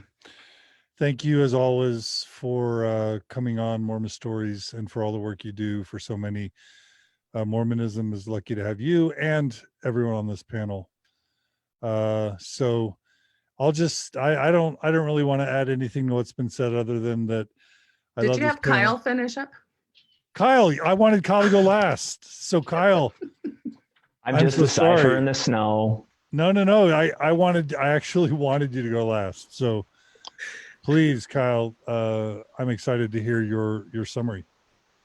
I really appreciate this panel for all the varying positions and abilities to analyze a really difficult topic. And I side with the church on a handful of their comments in regards to there's a lot about this that we do not know and we do not understand. And I think discussions like this are really, really healthy. If there's anything that I want to do with the Latter Gay Stories podcast, it's to continue sharing the stories of those who feel marginalized and othered. And it's not an opportunity for them just to share a story, but a greater opportunity for people to learn from it. Samantha brought up that quote from Mayor Pete about choosing whether or not you can be gay or straight, taking the pill or cutting it out. Often I've found that if given the choice to be gay or straight, most just choose to be happy and want to be happy. It's often that when we mix religion into this, I see in the lived experiences of the LGBT community, we didn't choose to be gay, we didn't choose to be lesbian, bisexual, transgender, or anywhere along the spectrum, but we did choose to be in a religious society. We chose to be Mormon. And one of those things we didn't have an opportunity to make a decision as to whether or not that would impact us for the rest of our lives. And so sometimes half of this battle is self-care and just getting to a place where we're healthy and happy, where we can flourish. And often that is being among people who are similar to you. It's maybe the herd mentality. And I just want people out there who are closeted, who experience something along the spectrum, to know that there's a community of people out here who support you, who love you, who value you, who understand exactly what you're going through, and who will embrace you in both the good and the difficult times. because it's very possible for us to be happy and sad at the same time.